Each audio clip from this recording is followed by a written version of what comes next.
والصلاة والسلام على عباده الذين اصطفى خصوصا على سيدنا ومولانا وشفيعنا وحبيبنا محمد المصطفى وعلى آله وصحبه أولي الصدق والصفاء. أما بعد فأعوذ بالله من الشيطان الرجيم. بسم الله الرحمن الرحيم. لقد كان في قصصهم عبرة لأولي الألباب. صدق الله العلي العظيم. درود پر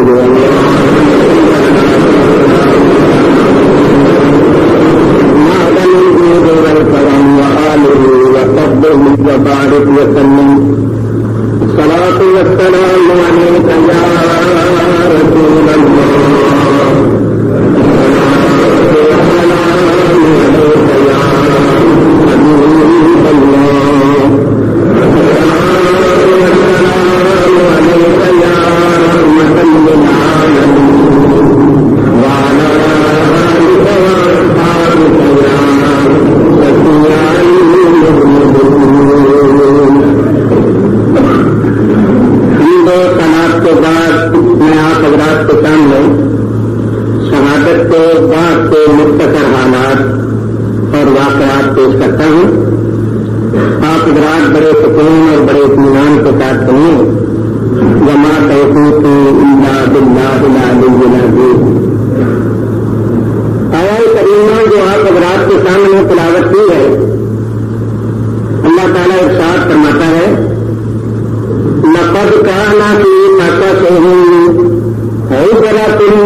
تو اس کی 10ویں تاریخ کو دیکھو کہ سیدنا اسماعیل علیہ السلام کی قربانی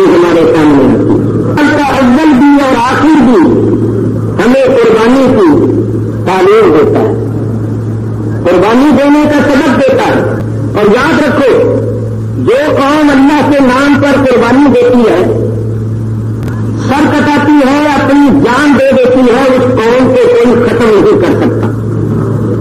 میں ایک چھوٹی سی مثال ہوں، بکرے اور بکریاں پوری دنیا میں مسلمان روزانہ کتنی تعداد میں ذبح کرتے ہیں؟ اگر آپ حساب لگائیں تو میرا خیال ہے کہ وہ لاکھوں نہیں بلکہ کروڑوں ہو جائیں پوری دنیا میں۔ لیکن روٹی حلق سے نیچے نہیں اترتی جب تک اس کے ساتھ بیٹی نہ ہو۔ تو کتنی بکریاں اور کتنے بکرے روزانہ ذبح ہوتے، مگر آپ نے کبھی سنا ہے کہ کبھی بکریوں میں یا بکروں میں کمی آ گئی ہے؟ اور کہیں ہر سال لاکھوں کی تعداد میں لوگ حج کے لیے جاتے ہیں اور ہر شخص وہاں قربانی کرتا ہے، اور بعض لوگ دو دو چار چار قربانیاں کرتے ہیں۔ لاکھوں کی تعداد میں حاجی حج کرنے جاتے ہیں اور یہ پتھریلی زمین ہے، سنگلاخ زمین ہے، مگر آپ کی داڑیاں سفید ہو گئی ہیں۔ آپ بتائیے، آپ نے اپنی ساری زندگی میں یا اپنے باپ دادے سے بھی کبھی یہ سنا کہ وہاں بکریوں کی کمی آ گئی ہے اور حاجیوں کو قربانی کے لیے جانور نہ ملا؟ اتنے حاجی رہ گئے ہیں جو قربانی نہیں کر سکے، اس لیے کہ جانور نہیں ملے۔ کبھی سنا نہیں سنا۔ دوسری طرف دیکھیے، یہ کتے جو ہیں، کتے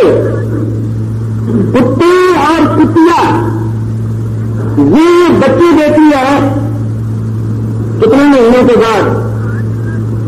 یہ جلدی بچے دیتی، اور ایک کتیا 4-4-6 بچے دیتی۔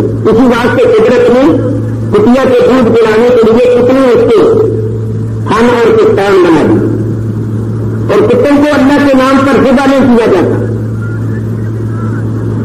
کتے روزانہ لاکھوں کی تعداد میں ذبح نہیں ہوتے، حالانکہ ان کی پیدائش جو ہے وہ بہت زیادہ ہے اور وہ جلدی بچے دیتی ہے کتیا، اور بکری جو ہے وہ ایک بچہ دیتی ہے یا زیادہ سے زیادہ 2 دے دیتی ہے۔ تو ان کی شرح پیدائش کم ہے، مگر آپ کتوں کو دیکھیں گے تو کتے آپ کو بہت کم نظر آئیں گے، اور بکریاں روزانہ لاکھوں کی تعداد میں ذبح ہوتی ہیں اور وہ کم نہیں ہوتی۔ وجہ کیا ہے کہ بکرے اور بکریاں اللہ کے نام پر اپنی گردن کٹواتے ہیں۔ یہ چیزیں اللہ کے نام پر ذبح ہوتی ہیں، اللہ کے نام پر اپنی گردن کٹواتے ہیں۔ آج تک اس نسل کو، اس جنس کو کوئی ختم نہیں کر سکا۔ یہ ہمارے لیے سبق ہے کہ جو قوم اللہ کے نام پر سر کٹانا جانتی ہے، جو قوم اللہ کے نام پر اپنی جان قربان کرنا جانتی ہے، وہ قوم دنیا سے کبھی ختم نہیں ہو سکتی۔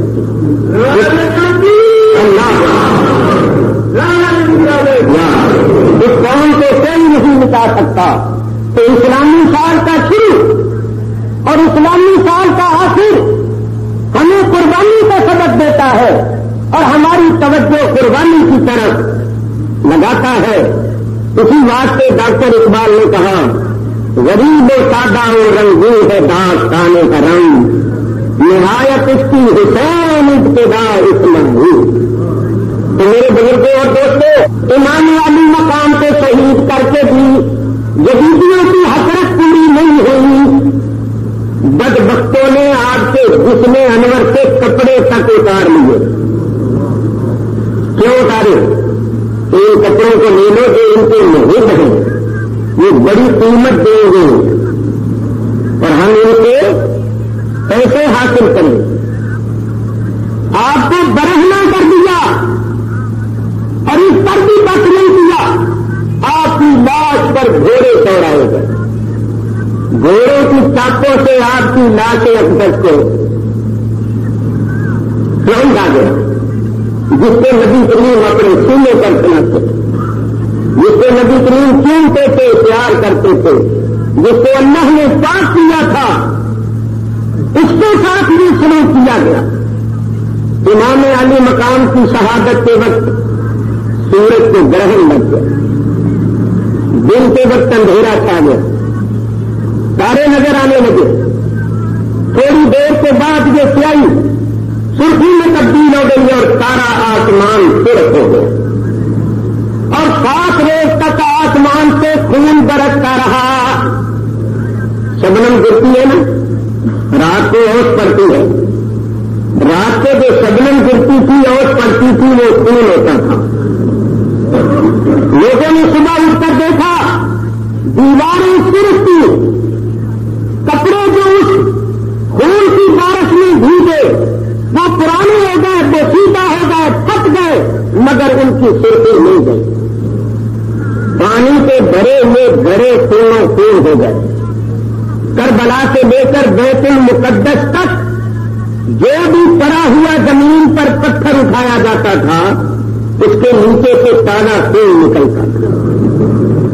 میرے بزرگوں اور دوستوں، غیب سے رونے کی آوازیں سنی گئی، یہ جن تھے، مسلمان جن جو روتے تھے، نہ ہو کرتے تھے، اور ان کے رونے کی آوازیں آتی تھی۔ بعض لوگ یہ کہتے ہیں کہ یہ سب بناوٹی باتیں ہیں، میں کہتا ہوں جو ایسا کہتے ہیں وہ غلط کہتے ہیں۔ اگر ثبوت چاہیے تو حافظ الحدیث علامہ امام ابن حجر الاسقلانی صاحب فتح الباری شرح بخاری، جو انہوں نے اسماء الرجال کی کتاب لکھی ہے، جس سے دنیا کا ہر عالم یہ معلوم کرتا ہے کہ کون سا راوی ثقہ ہے اور کون سا راوی ضعیف ہے، ان کی کتاب تہذیب التہذیب اٹھا کر دیکھو، جہاں انہوں نے حضرت امام حسین رضی اللہ تعالیٰ عنہ کے حالات لکھے ہیں، وہاں انہوں نے یہ ساری روایتیں بیان کی۔ اور حضرت شاہ عبد العزیز محدث دہلوی رحمۃ اللہ علیہ سر الشہادتین کے اندر ان حدیثوں کو نقل کیا۔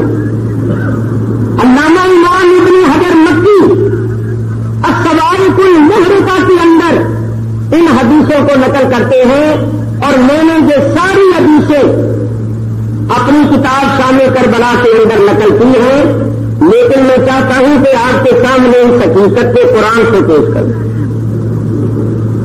جہاں اللہ تعالیٰ نے قرآن کریم میں فرعون اور فرعون کی قوم کی ہلاکت کا ذکر کیا ہے، وہاں اللہ تعالیٰ ارشاد فرماتا ہے فما بکت علیہم السماء والارض، فرعون اور اس کی قوم ہلاک ہو گئی، اور ان کے ہلاک ہونے پر نہ آسمان رویا نہ زمین روئی۔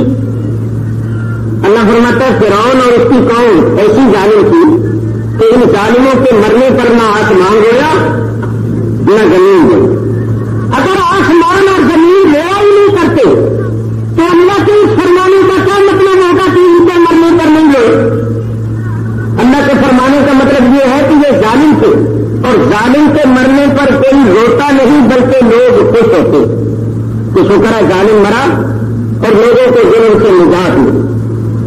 معلوم ہوا کہ ظالموں کے مرنے پر تو آسمان اور زمین نہیں روتے مگر صالحین تھے، وفات پانے پر آسمان بھی روتا ہے زمین بھی روتی ہے۔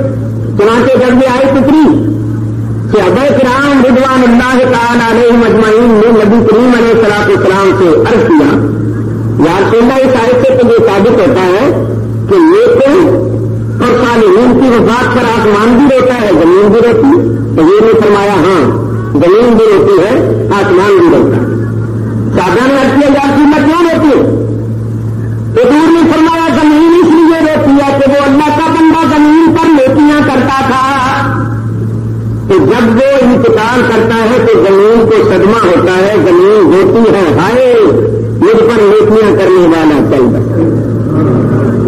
آسمان اس لیے روتی ہے کہ روزانہ اس کے اعمال ان آسمانوں سے گزرتے ہوئے اللہ کی بارگاہ میں پیش ہوتے تھے، اب وہ موقوف ہو جاتے ہیں تو آسمانوں کو بھی صدمہ ہوتا ہے کہ جس کے اعمال کو دیکھ کر ہم خوش ہوا کرتے تھے اب وہ انتقال کر گیا، اب اس کے اعمال کا سلسلہ منقطع ہو گیا تو آسمانوں کو بھی صدمہ ہوتا ہے، وہ بھی روتے۔ قرآن اور حدیث سے ثابت ہو گیا کہ صالحین کی وفات پر زمین بھی روتی ہے اور آسمان بھی روتا ہے، لیکن دردناک تھی کہ زمین و آسمان خون کے آنسو ہے، خون کے آنسو ہے۔ اور سنو میں آپ کو بتاؤں، نبی کریم علیہ السلام کے صحابی حضرت سعد بن معاذ رضی اللہ تعالیٰ عنہ انتقال کر گئے، ان کو کسی نے ظلمن قتل نہیں کیا تھا، انہوں نے اپنے گھر میں طبعی طور پر وفات پائی، مگر نبی کریم علیہ السلام نے فرمایا جب سعد کی وفات ہوئی تو ان کی وفات پر عرش ہل گیا ہے، عرش پر لرزہ طاری ہوا۔ تو نبی کریم علیہ السلام زمین پر بیٹھے بیٹھے عرش کو دیکھتے ہیں، عرش کے ہلنے کو دیکھتے ہیں، صحابہ کو خبر دیتے ہیں۔ نبی کریم کے صحابی اپنے گھر میں طبعی طور پر وفات پاتی ہے، ان کو کسی نے ظلمن قتل نہیں کیا تھا، ان کی وفات پر عرش ہل گیا، عرش پر لرزہ طاری ہوا۔ تو جو جگر گوشہ رسول تھا جس کی لاش پر گھوڑے دوڑائے گئے، اس کی شہادت کے وقت اور اس پر ظلم و ستم کے وقت عرش کی اور زمین و آسمان کی کیا حالت ہوئی ہوگی۔ تو جو لوگ ان باتوں کا انکار کرتے ہیں سمجھ لو کہ ان کو علم نہیں، یا پھر وہ جان بوجھ کے چھپاتے ہیں۔ کیوں چھپاتے ہیں؟ اس لیے کہ ان کے بڑوں نے ان کو قتل کیا تھا، تو وہ کس طرح تسلیم کرے؟ اسی واسطے جو لوگ نہ ان کا ذکر کرتے ہیں، نہ سنتے ہیں، نہ منبر پر بیٹھتے، سینکڑوں لوگوں کے سامنے بھی عرض کرتا ہوں، انہوں نے اپنی کتابوں میں لکھا فتاوی رشیدیہ اٹھا کر دیکھو، ان کے نزدیک صحیح روایات کے ساتھ بھی امام حسین کی شہادت کا تذکرہ کرنا محرم کی 10ویں تاریخ کو حرام اور ممنوع ہے۔ بولو جو حسین نواسہ رسول ہے، جس کی محبت رسول پاک کی محبت، جس پر ظالموں نے دشمنوں نے اتنا ظلم کیا، ان کے نزدیک ان کا ذکر کرنا ناجائز ہے۔ ان کے مولویوں کا ذکر کرتے رہو بڑے خوش ہوں گے، اور امام حسین کا ذکر کرو تو کہتے ہیں ممنوع ہے۔ آپ اندازہ کر لو کیونکہ خارجیوں نے شہید کیا تھا، اور یہ میں آپ کو بتا چکا ہوں کہ وہ خارجی کون تھے، کہاں سے ان کا سلسلہ چلا تھا، باہر سور ہے۔ میرے بزرگوں اور دوستوں ذرا غور کرو، توجہ کرو ادھر۔ نبی کریم کے چاچا سید الشہداء حضرت امیر حمزہ رضی اللہ تعالیٰ عنہ کو کس نے شہید کیا تھا؟ یاد ہے کسی؟ جس شخص نے شہید کیا تھا اس کا نام تھا وحشی۔ اس وقت وہ مسلمان نہیں، اس نے ٹکڑے ٹکڑے کر دیے، بعد میں وہ مسلمان ہو گیا۔ اب کہیے حضرت وحشی رضی اللہ تعالیٰ نبی کریم کا صحابی بن گیا، حضور کے ہاتھ پر ایمان لے آیا۔ جب وہ مسلمان ہو گیا تو علماء سے پوچھو کہ اسلام جو ہے یہ پچھلے سارے گناہوں کو ختم کر دیتا ہے۔ اگر کوئی شخص مسلمان ہو جائے تو زمانہ کفر میں اس نے جو کچھ کیا وہ سب معاف، سب ختم، تو وہ مسلمان ہو گئے، اور مسلمان بھی حضور کے ہاتھ پر ہوئے، تو اب وہ صحابی رسول بن گئے۔ مگر حضور نے ان سے فرمایا ویسی تم میرے سامنے نہ آیا کر، مجھے اپنی شکل نہ دکھایا کر، کیونکہ جب تم میرے سامنے آتے ہو میں تمہاری شکل دیکھتا ہوں تو مجھے اپنا چاچا یاد آ جاتا ہے، تو تم مجھے اپنی شکل نہ دکھانا، کبھی میرے سامنے نہ آنا۔ حضرت وحشی نے بھی اس پر عمل کیا، اس کے بعد حضور کے سامنے کبھی نہیں ہوئی۔ یہاں میں دو باتیں کرتا ہوں۔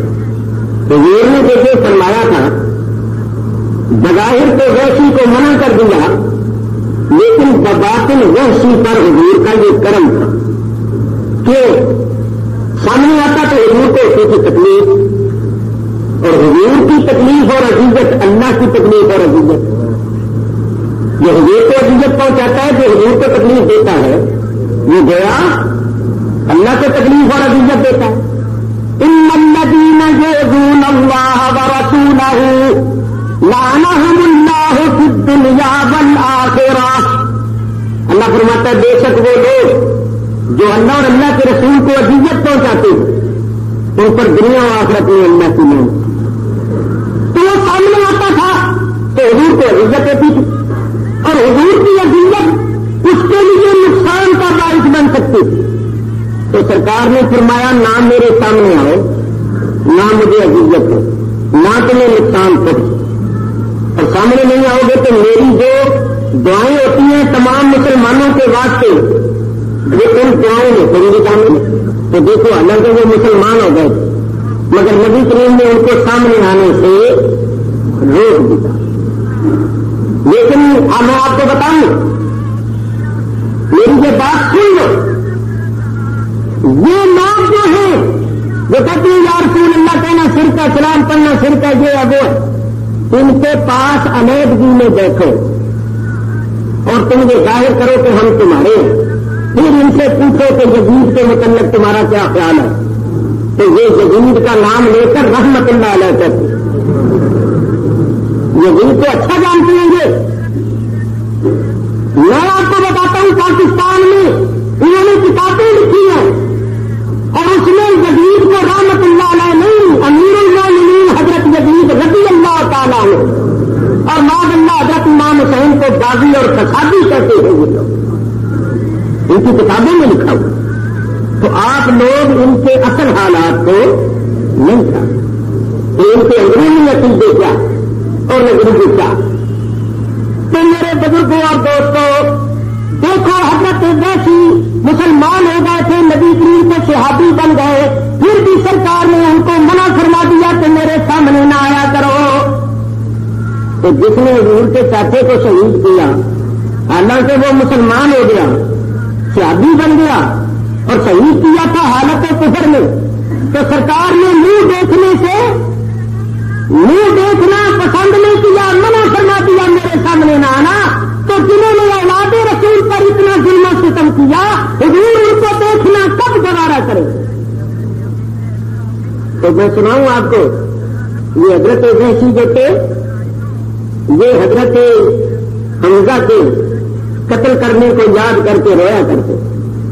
کہا کرتے تھے میں اس وقت جاہل تھا, میں کافر تھا, میں نے رسول اللہ کے چاچا کو قتل کیا.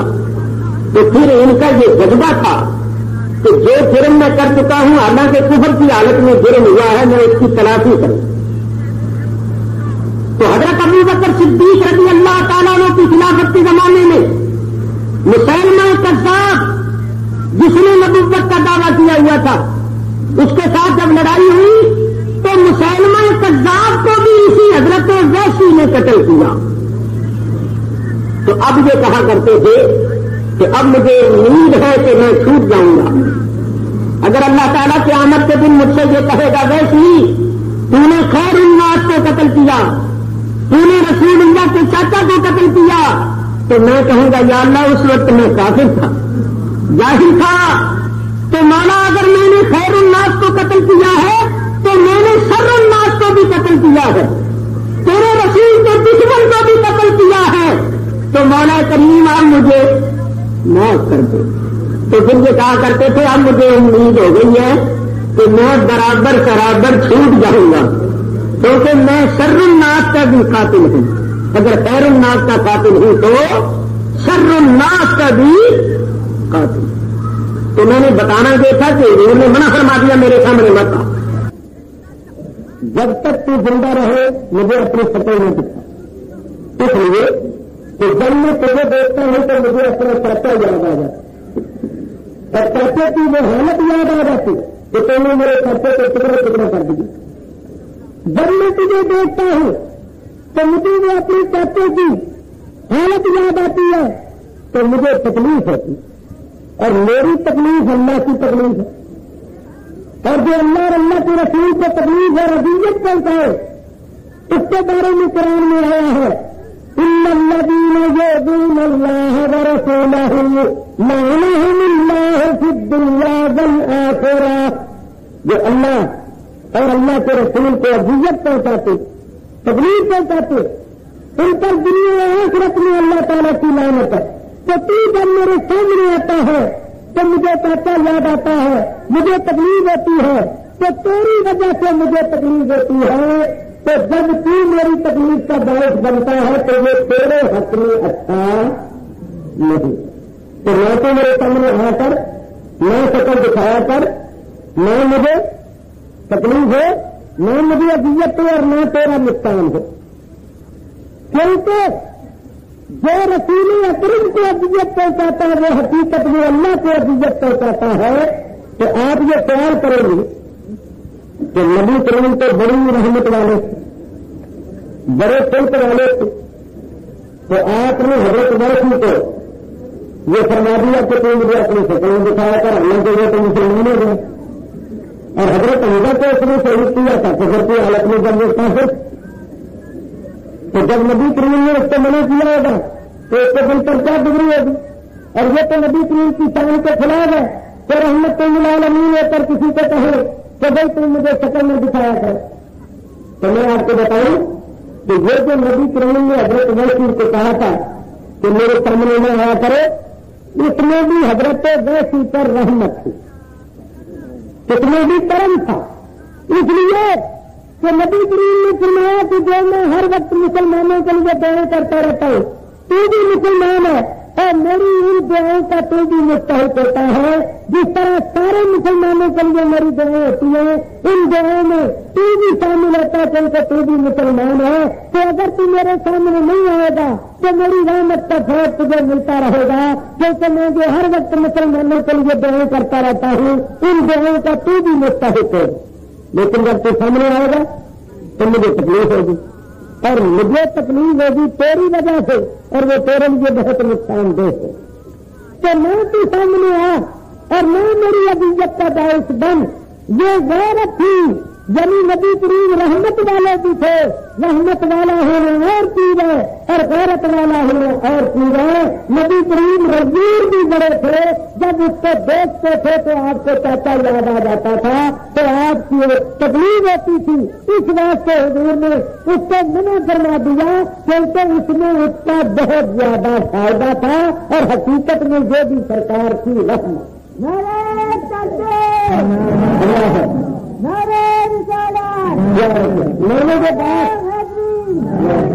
نے جو بات اس لیے کی ہے تھوڑا غور کرو.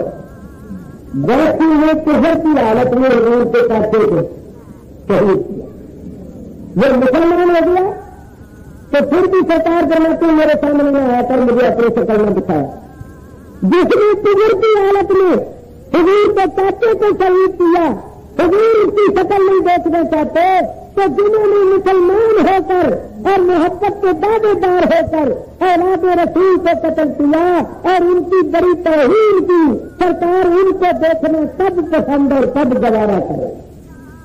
میرے بزرگوں اور دوستوں, یہ باتیں اس لیے کرنی پڑ گئی ہیں کہ آج بعض لوگ ایسے پیدا ہو گئے ہیں جو ماذ اللہ یزید کو امیر المومنین کہنے لگ گئے. کہتے ہیں یزید بڑا پروگرام, وہ جنتی ہے, اور وہ ماذ اللہ حضرت امام حسین کو دادی اور فسادی کہتے, اور امام حسین کو شہید بھی نہیں مانتے. کہتے شہید تو وہ ہوتا جو اللہ کی راہ میں لڑے گا تو اقتدار کے لیے حکومت کے لیے لڑے تو لڑیں گے. پیدا اس قسم کی لوگوں نے باتیں کرنے شروع کر دی ہیں, کنفرنس کر رہے ہیں, کتابیں کر رہی ہیں.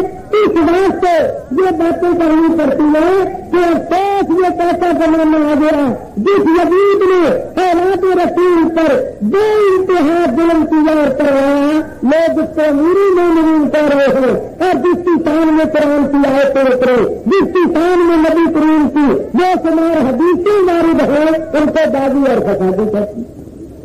ذرا سنیں, نبی کریم علیہ الصلوۃ والسلام کے اہل بیت میں حضرت امام حسین ہیں یا نہیں؟ نبی کریم کے اہل بیت میں امام حسین داخل, تو یہ میں خود جانتا. نبی کریم علیہ الصلوۃ والسلام نے حضرت علی کو, حضرت فاطمہ کو, حضرت امام حسن حسین کو اپنے ساتھ بٹھا کے حسن حسین کو گود میں لے لیا, اور آگے حضرت علی اور فاطمہ کو بٹھا کر اوپر اپنا کمبل ڈال دیا. ان سب کو اپنے کمبل شریر میں لے کر یہ کہا اللہم اہل بیتی وطہرہم تطہیرا. اے اللہ جو میرے اہل بیت ان کو پاک جیسا کہ حق ہے تاج کر لے. اور اللہ نے بھی فرمایا انما یرید اللہ لیذھب عنکم الرجس اہل البیت ویطہرکم تطہیرا. اللہ بھی وہی کہتا ہے تیرے نبی کے گھر والے تم سے ہر قسم کی ظاہری باطنی آلودگی ناپاکی برائی دور رکھے اور تمہیں پاک رکھے جیسا تو حق ہے پاک رکھنے کا. تو بولے بھائی اللہ تعالیٰ نے اہل بیت رسول کو پاک کیا یا نہیں کیا؟ تو اگر امام حسین کو دل سے دنیا کی محبت میں نکلی وہ اقتدار کی عزت رکھتے تھے اور نہ بننا بغاوت کی تو بغاوت تو بہت بڑھ گئے. بازی پر بازی میں قتل ہوتا ہے اور دنیا کی محبت تمام خطاؤں کی جڑ ہے.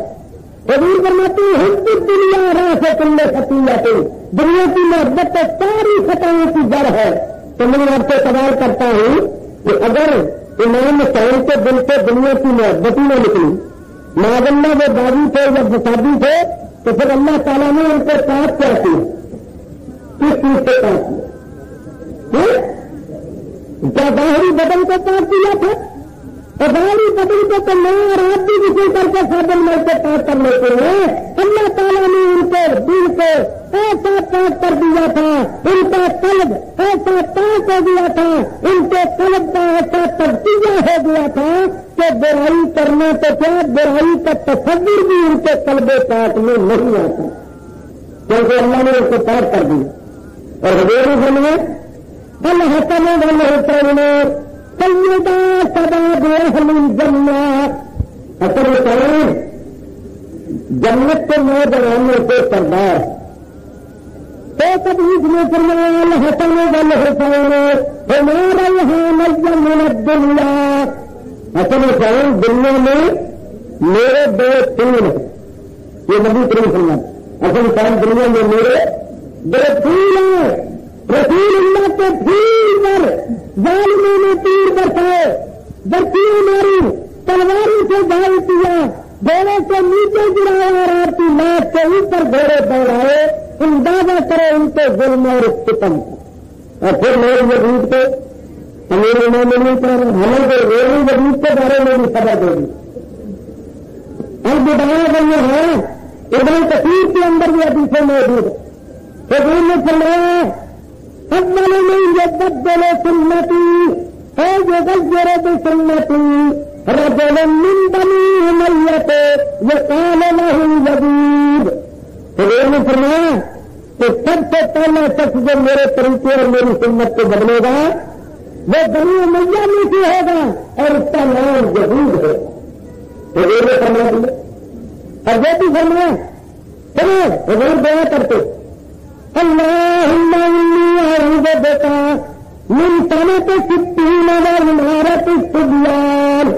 اور اللہ میں ساتھ غریب ہے اور مانڈے کی حکومت سے تیری پناہ مانگتا ہے. یہ حضور دعا کرتے. اور صحابہ نے بھی فرمایا کہ تعوذ من طمع ستین وعمارت الصبیان. میرے صحابیوں ساتھ غریب اور مانڈے کی حکومت سے اللہ کی پناہ مانگے. جب رونے نے فرمایا تو بات سے ابا نے کہا یار سنا وہ مانڈے کی حکومت کیسی ہوگی؟ فرمایا ان کی حکومت ایسی ہوگی کہ وہ جھوٹ بولیں گے اور جھوٹے لوگوں کی قدر کریں گے اور سچ کو جتلائیں گے اور سچے لوگوں پر ظلم کریں گے. نبی کریم نے فرمایا وہ مانڈے جن کی حکومت ہوگی وہ ایسی ہوں گے کہ اگر تم ان کا کہنا مانو گے تو ایمان جائے گا اور اگر ان کا کہنا نہیں مانو گے تو جان جائے گا. تو نبی کریم علیہ الصلوۃ والسلام نے یہ فرما دیا کہ وہ لوگ جو میری امت کی ہلاکت کا باعث بنیں گے نالائق ہوں گے نہ لیں گے ان کا دور 7 ہجری سے شروع ہوگا. اور آپ دعا کرتے تھے کہ یا اللہ 7 ہجری اور مانڈے کی حکومت سے مجھے اپنی پناہ ملا. نبی کریم کے تابعی حضرت ابو ہریرہ رضی اللہ تعالیٰ عنہ گلیوں بازاروں میں پھرتے ہوئے جو دعا کرتے تھے یا اللہ 7 ہجری کے ہونے سے پہلے مجھے دنیا سے نکال. 5 ہجری کے بعد جو ہونے والے واقعات ہیں وہ میری آنکھوں میں دیکھے. اللہ نے ان کی دعا قبول کی اور 59 ہجری میں ان کا انتقال ہو گیا. تو 7 ہجری میں یزید تک مسلم ہوا. میں نے 5 ہجری میں اور حضور نے 7 ہجری سے معصوم تمام. اور جس وقت یہ یزید تک مسلم ہوا تو اس میں بڑے بڑے صحابہ کرام کے جو بڑے بڑے عہدوں پر فائز تھے, مختلف علاقوں کے حاکم تھے, ان کو معذور کر دیا اور ان کی جگہ اپنے یار دوست لنگوں اور مرچوں کو مقرر کر دیا. تو ان ملڈوں کی حکومت آئی اور پھر ان ملڈوں میں جو کھیل کھیلا جن نے ختم کیا اس پر آج تک دنیا ایسی بہا رہی ہے اور کیا تک بہاتی رہے گی. تو میں بتانا یہ چاہتا ہوں ادھر تو امام حسین کی شان بیان کی نبی کریم نے اور ادھر یزید کا حال بھی بتا دیا کہ نبی کریم سے کوئی چیز کو سنتا نہیں. میرے دوستوں, انہوں نے امام حسین کو شہید کر کے جو کیا ہے وہ تو اگر یزید بعد میں پیدا کر لیتا تو نیکی کرتا تو پھر بھی کوئی بات. انہوں نے بعد میں کیا کیا, امام علی مقام کو شہید کرنے کے بعد یزیدیوں نے اپنے مردے کا کفن دفن کیا. کبے کھود کھود کے ان کے یزیدیوں نے اپنے مردوں کو کبے کھود کھود کے دفن کیا. یزیدیوں نے اپنے مردوں کی نماز جنازہ پڑھی, ان کو دفن کیا اور شہداء کی لاشوں کو اسی طرح 2 کوروں کفن پڑا رہنے دیا. امام علی مقام کی لاش آپ کے عزیزوں کی لاش دوستوں کی لاشیں اسی طرح پڑی ہوئی ہیں. نہ ان کے لیے کفن ہے, نہ نماز, نہ دفن. حالانکہ ذرا سوچو کہ ان کا قصور کیا تھا. صرف وہ کہ انہوں نے یزید جیسے ظالم فاسق کی بیعتیں نہیں کی تھی. یہاں میں ایک بات کرتا ہوں, آپ سن چکے ہیں حضرت علی کرم اللہ تعالی وجہ کریم نے خارجیوں سے لڑائی کی. خارجیوں اور خارجیوں کے بارے میں حدیثیں موجود ہیں. حضور نے ان کو بدترین خلق فرمایا, مگر اس کے باوجود جب خارجی قتل ہو گئے تو حضرت علی نے فرمایا کہ ان کو دفن کرو, ان کی لاشیں اسی طرح نہ پڑی رہیں, دفن کرو چاہے وہ کچھ بھی تھے, بظاہر کو کلمہ پڑھتے تھے. تو حضرت علی نے اپنے دشمنوں کو, خارجیوں کو, جن کے بارے میں رسول اللہ کا یہ فرمان تھا کہ یہ بدترین خلق ہیں, ان کو دفن کروایا. اب یزیدیوں کی شقاوت اور ظلم و ستم دیکھ لو کہ جن کے بارے میں رسول اللہ کا یہ فرمان ہے کہ وہ جنت کے نوجوانوں کے سردار ہیں. اللہ تعالیٰ نے جن کو پاک کیا, رسول کریم کا اہل بیت بنایا, ان یزیدیوں نے ان کی لاشوں کو اسی طرح 2 گوروں کفن پڑا رہنے دیا. رات ہو گئی, جب رات ہوئی خیمے جل چکے تھے, بیویوں کو لوٹ لیا گیا تھا, کسی کو کان میں یا گلے میں کوئی زیور تھا تو وہ سب اتار لیا گیا, چادریں تک چھین لی گئی. وہ آسمان کے نیچے کھلے میدان میں قیدیوں کی حیثیت میں بیٹھی تھی. 10 افراد تھے, 2 امام حسین کی بیویاں تھیں, 2 بہنیں تھیں, 2 بیٹیاں تھیں, ایک بیمار زین العابدین اور ایک تو اہل بیت کی اور بیویاں تھیں, ایک لونڈی خادمہ تھی. 10 افراد تھے کھلے میدان میں بیٹھے. آدھی رات کا وقت ہوا, حضرت سیدہ زینب اٹھی, ایک لاش کے پاس جا کر بیٹھی, اپنے جذبات قلبی کا اظہار کیا.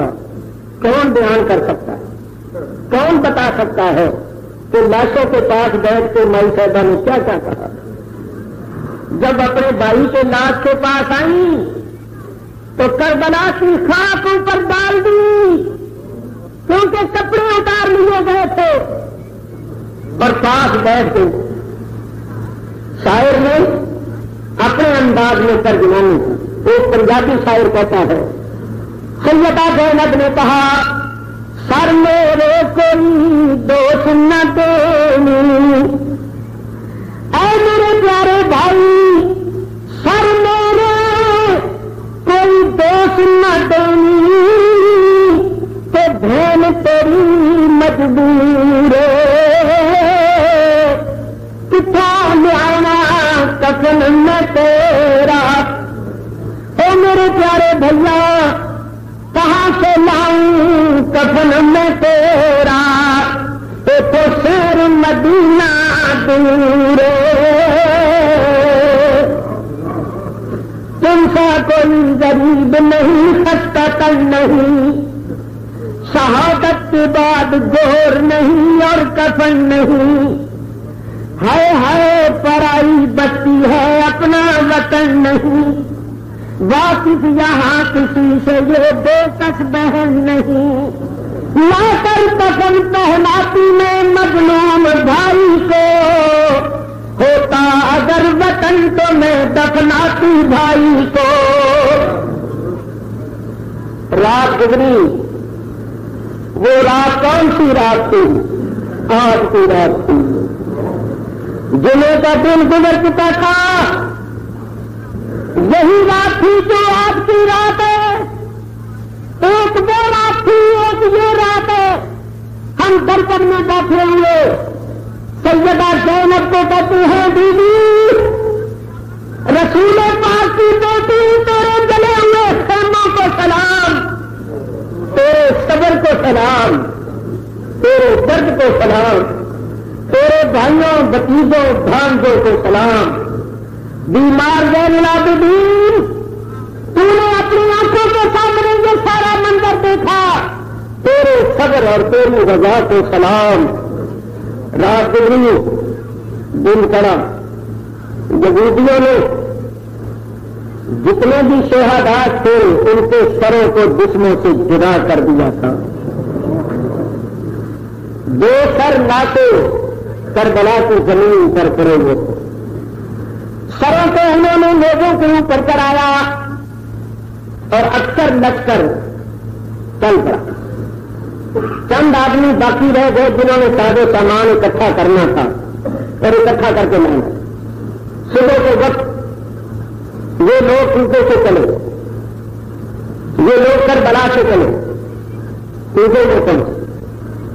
امام علی مقام کا سر انور ایک بدبخت شقی ادمی جس کا نام تھا خیمو بن یزید، اس کے پاس یہ امام کے قاتلوں میں سے ایک، امام علی مقام کا سر اس کے پاس تھا، جو کوفے کا ہی رہنے والا تھا، سر کو کپڑے میں چھپا کر گھر لے گیا۔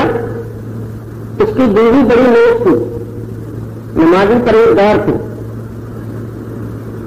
اس سے چھپا کر سر انور کو تنور میں رکھ دیا، روٹیاں پکانے والا تنور جو تھا اس میں سر رکھ دیا اور اوپر ڈھکنا دے دیا۔ تھکا ہوا آیا،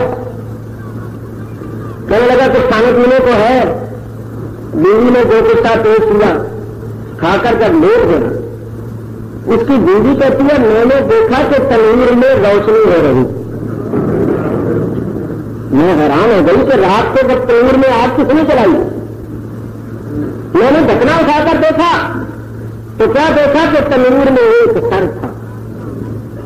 میں نے اپنے شوہر سے پوچھا کہ یہ سر کس کا ہے، اس نے کہا تجھے کیسے پتا چل گیا، کہنے لگی تنور میں روشنی ہو رہی ہے، تو میں نے دیکھا کہ آگ کس نے جلائی ہے، ڈھکنا اٹھا کے دیکھا ہے تو یہ سر ہے۔ کہنے لگا تو سو جا، ڈھکنا دے دو، مت پوچھیے کس کا سر۔ اس نے کہا نہیں مجھے پتا، میرا دل کہتا ہے کہ یہ فاطمہ الزہرا کے لشکر جگر کا سر ہے۔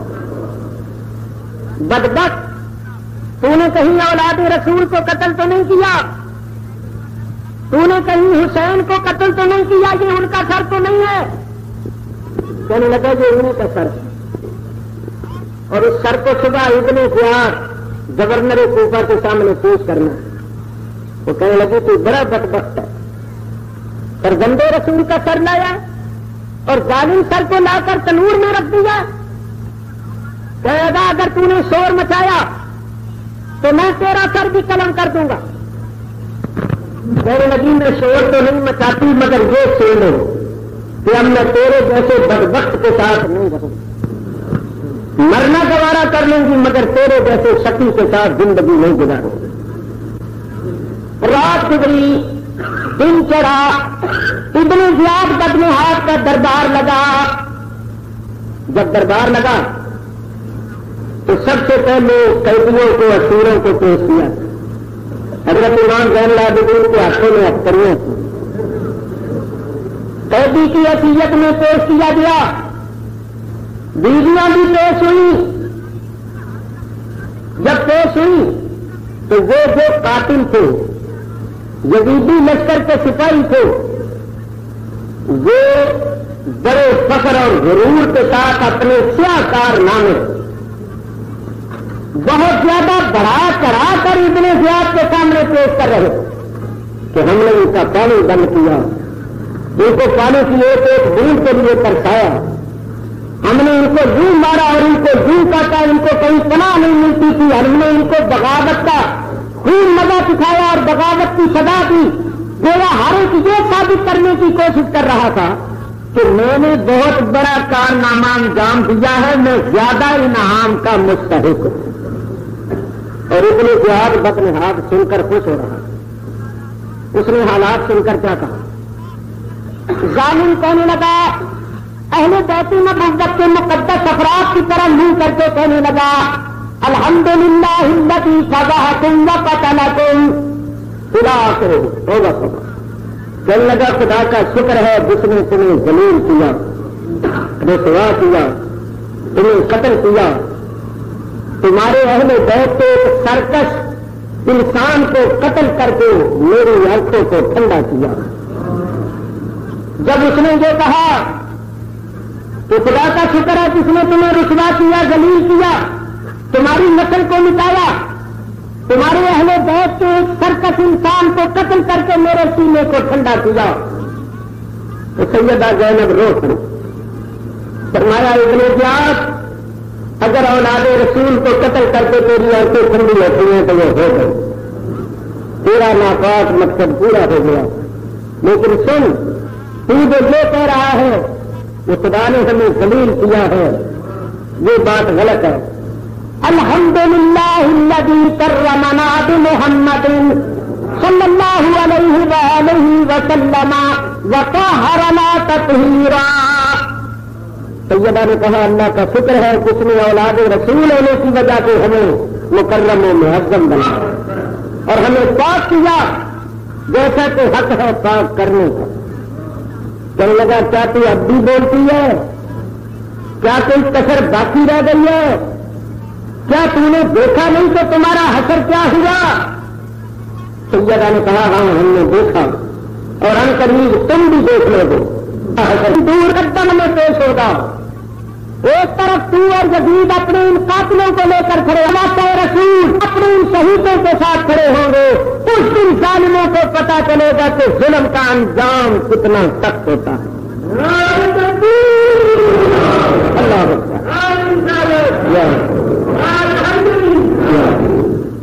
اسی اثنا میں اس ظالم کی نظر پڑی امام زین العابدین کا.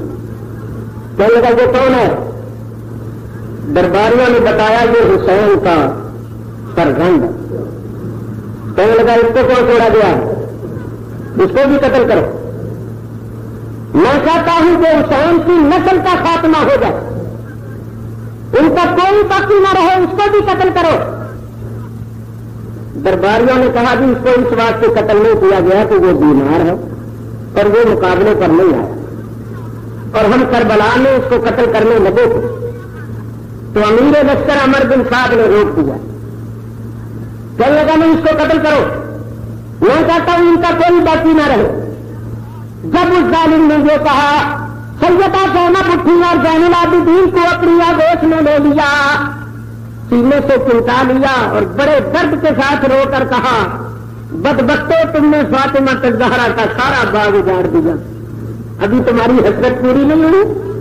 یہی ایک بچہ باقی ہے, اگر تم نے اس کو قتل کر دیا حسین کی اولاد کا خاتمہ ہو جائے گا, اولاد رسول کا خاتمہ ہو جائے گا, ہم بے محرم ہو جائیں گے, ہمارے ساتھ پھر کوئی محرم نہیں رہے گا. اور وہ سن لو کہ تمہارے ناپاک ہاتھ اس بچے تک اس وقت پہنچ سکتے ہیں جب کہ پہلے مجھے قتل کر لو. جب تک مجھے قتل نہیں کرو گے میں اس بچے کو قتل نہیں ہونے دوں گی, میں اپنے سینے سے اس کو جدا نہیں کروں گی. وہ اس درد کے ساتھ روئی اور اس قسم کے کلمات کہے کہ بعض درباری بھی رو کر اور سارے اتنے جواب سے کہنے لگے کہ چلو جانے دو، یہ بچہ ہے، بیمار ہے، مقابلے پر نہیں آیا ہے، ابھی نابالغ ہے، چھوڑ دو۔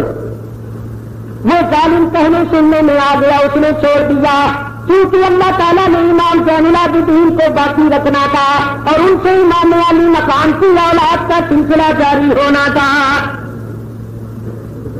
پھر اس بدبخت کے آگے امام حسین کا سر انور ایک تخت میں رکھ کر ایک تھالی میں چینی میں رکھ کر پیش کیا گیا۔ بدبخت کے ہاتھ میں چھڑی تھی لکڑی، اس کے ساتھ سر کو الٹ پلٹ کر کے دیکھتا ہے، پھر بتیں بدلتا ہے۔ جب چہرہ مبارک اوپر کی جانب آیا، ظالم نے آہستہ سے لبوں پر اور دانتوں پر چھڑی ماری اور کہنے لگا واقعی یہ حسین بڑا خوبصورت ہے، میں ان کے حسن کے متعلق سنا کرتا تھا۔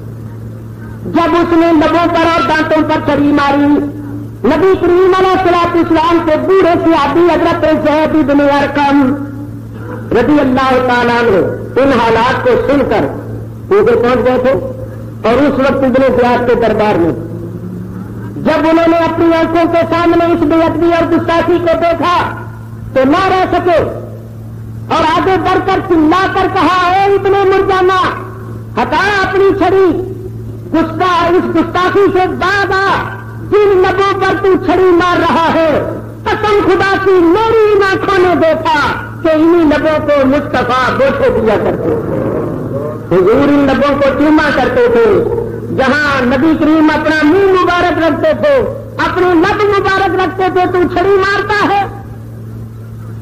ابن زیاد نے کھا جانے والی نگاہوں سے حضرت زید کو دیکھا تو کہنے لگا، اگر تو بوڑھا نہ ہوتا تو میں تجھے قتل کروا دیتا۔ اتنے سپاہیوں کو درباریوں کو حکم دیا ان کو دھکے مار مار کے نکال دو۔ آپ کو دھکے مار مار کے دربار سے نکال دیا گیا۔ آپ روتے جاتے تھے اور کہتے جاتے تھے، دیکھو تم نے بہت برا کیا، تم نے اولاد رسول کو خطوط لکھے، تم نے محبت کے دعوے کیے، تم نے جان مال قربان کرنے کا یقین دلایا، پھر تم نے بغاوت کی، بے وفا ہو گئے، تمہاری وجہ سے اولاد رسول کا یہ اثر ہوا۔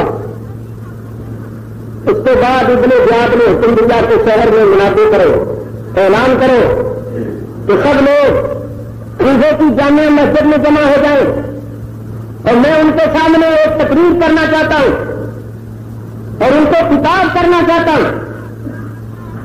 اعلان ہو گیا، لوگ مسجد میں آ گئے، مسجد بھر گئی۔ اس نے کھڑے ہو کر کہا کہ اللہ کا شکر ہے جس نے امیر المومنین یزید کو فتح نصرت عطا کی اور باغیوں کی نسل کو کاٹا اور باغیوں کو ان کی بغاوت کی سزا دی۔ پھر اس نے لوگوں کو ڈرایا دھمکایا کہ دیکھ لو، جب ہم نے اولاد رسول کا کوئی خیال نہیں کیا، کوئی لحاظ نہیں کیا، تو کسی اور کا کیا لحاظ کریں گے؟ جو بھی یزید کے خلاف آواز بلند کرے گا اس کے ساتھ یہی سلوک کیا جائے گا، تو خبردار کوئی یزید کے خلاف آواز بلند نہ کرے، ورنہ اس کو بھی قتل کر دیا جائے گا۔ تم سمجھ لو، جب ہم نے اولاد رسول کا کوئی خیال نہیں کیا، کسی اور کا کیا خیال کریں؟ اس نے لوگوں کو ڈرایا دھمکایا۔ اس ظالم نے اپنی تقریر میں یہ بھی کہا کہ خدا نے کذاب ابن کذاب کو شکست دی، کذاب ابن کذاب کو قتل کیا۔ ظالم نے حضرت امام حسین کو بھی کذاب کہا اور آپ کے والد ماجد حضرت علی کو بھی کذاب کہا۔ جب اس نے یہ کلمات کہے تو حضرت علی کے دوستوں میں سے ایک بزرگ تھے، حضرت عبداللہ بن عفیف یا عقیل، وہ حضرت علی کے دوستوں میں سے اور بہت بوڑھے ہو گئے۔ اور جہاں تک مجھے یاد ہے، اگر میرا حافظہ غلطی نہیں کرتا تو وہ نبی کریم کے صحابی بھی تھے، واللہ عالم، بوڑھے، اور وہ دعا کیا کرتے تھے کہ یا اللہ مجھے اپنی راہ میں شہادت نصیب کرنا۔ لیکن اب وہ بوڑھے ہو گئے تھے، بڑھاپے کی وجہ سے ان کی بصارت بھی جاتی رہی، تو اب وہ مایوس ہو گئے تھے کہ ایک تو میں بہت بوڑھا ہو گیا ہوں، دوسرا مجھے نظر نہیں آتا، کسی جنگ میں جانے کے قابل نہیں رہا، تو مجھے شہادت کیسے نصیب ہوگی؟ وہ بھی اس وقت مسجد میں۔ جب انہوں نے سنا تو ابن زیاد نے حضرت علی اور حضرت امام حسین کو کذاب کہا تو وہ کھڑے ہو گئے اور کھڑے ہو کر کہا او ابن مرجانہ تو کذاب ہے، تیرا باپ بھی کذاب تھا، حسین سچے تھے اور حضرت علی بھی سچے تھے، یہ کہہ کر انہوں نے حضرت علی اور امام حسین کی شان میں جو آیتیں حدیثیں ہیں وہ پڑھنے شروع کر دی۔ بڑے مجمع میں گورنر کوفہ ابن زیاد کو اور اس کے باپ کو کذاب کہا گیا تھا، وہ کیسے برداشت کر سکتے؟ اس نے جلادوں کو اشارہ کیا، جلادوں نے آگے بڑھ کر حضرت عبداللہ کو پکڑ لیا، مسجد سے باہر لے گئے اور مسجد سے باہر لے جا کر ایک مقام پر ان کو لے گئے اور وہاں لے جا کر ان کو شہید کر دیا۔ اللہ نے ان کی مراد پوری کر دی اور ان کو شہادت نصیب ہو گئی۔ ابن زیاد نے حکم دیا کہ ان سروں کو نیزوں کے اوپر چڑھاؤ اور بیویوں کو اونٹوں کے اوپر دکھا کر 3 روز تک کوفے کی گلیوں بازاروں میں پھراؤ تاکہ بچہ بچہ ان کو دیکھ لے، پردہ نشین بیویاں ان کو دیکھ لے اور لوگ اس قدر ڈر جائیں کہ کوئی جدید کے خلاف آواز بلند کرنے کی جرت اور ہمت نہ کرے۔ چنانچہ چلو بیویوں کو اونٹوں کی ننگی پیٹھ پر دکھایا گیا، بالان بھی نہیں ڈالے گئے، اونٹوں کے اوپر دکھایا گیا اور لوگوں کی میز پر سر تھے اور کوفے کی گلیوں میں پھرایا جا رہا ہے۔ ذرا دل پر ہاتھ رکھو، فطری تقاضوں کو سامنے لا کر سوچو، جب بیویاں میزوں کے اوپر سروں کو دیکھتی ہوں گی، ان کے عزیزوں کو سر سے ان پر کیا بگڑتی ہے؟ اونٹوں کی لمبی پیٹھ پر ان کو دکھایا اور 3 روز تک گلی گلی کوچے کوچے پھرایا گیا۔ کوفے والے اپنے مکانوں کے دروازوں میں کھڑے ہوئے، چھتوں پر کھڑے ہوئے اور گلیوں میں کھڑے ہوئے ان کو دیکھتے تھے تو روتے تھے، ماتم کرتے تھے، شور مچاتے، ماتم کرتے ہوئے شور مچاتے ہوئے ساتھ ساتھ ہو گئے۔ ایک چوک میں گئے تو وہاں بڑا ہجوم ہو گیا۔ جب انہوں نے زیادہ ہی رونا پیٹنا ماتم کرنا شروع کیا تو حضرت سیدہ زینب سے نہ رہا گیا، امام زین العابدین سے نہ رہا گیا۔ کتابیں پڑھ کے دیکھو، سیدہ زینب نے ہاتھ سے اشارہ کیا، کوفیوں رونا دھونا ذرا بند کرو اور میری بات سنو۔ وہ خاموش ہوئے تو مائی صاحبہ نے کہا بدبختو تم روتے، یہ تو بتاؤ کہ نواسہ رسول کو خطوط کس نے لکھے تھے، کس نے بلایا تھا، وقت کس نے بھیجے تھے، جان مال قربان کرنے کا یقین کس نے دلایا تھا؟ جب نواسہ رسول نے اپنے بھائی مسلم کو بھیجا تھا تو ان کے ہاتھ پر 40,000 کی تعداد میں بیعت کرنے والے کون تھے؟ وہ تم ہی تو تھے، تم نے بلایا، تم نے خطوط لکھے، تم نے بیعت کی، پھر تم رشوت لے کر حکومت سے مل گئے، بے وفا ہو گئے، باغی ہو گئے۔ بدبختو تمہاری وجہ سے اولاد رسول کو غریب الوطنی مسافری کے عالم میں جانے کا عادت نوٹ کرنا پڑا۔ آج ہمیں گلیوں میں پھرایا جا رہا ہے تو تم دیکھ کر ماتم کرتے ہو، روتے ہو، تمہاری وجہ سے تمہیں ہمیں دن دیکھنے پڑے۔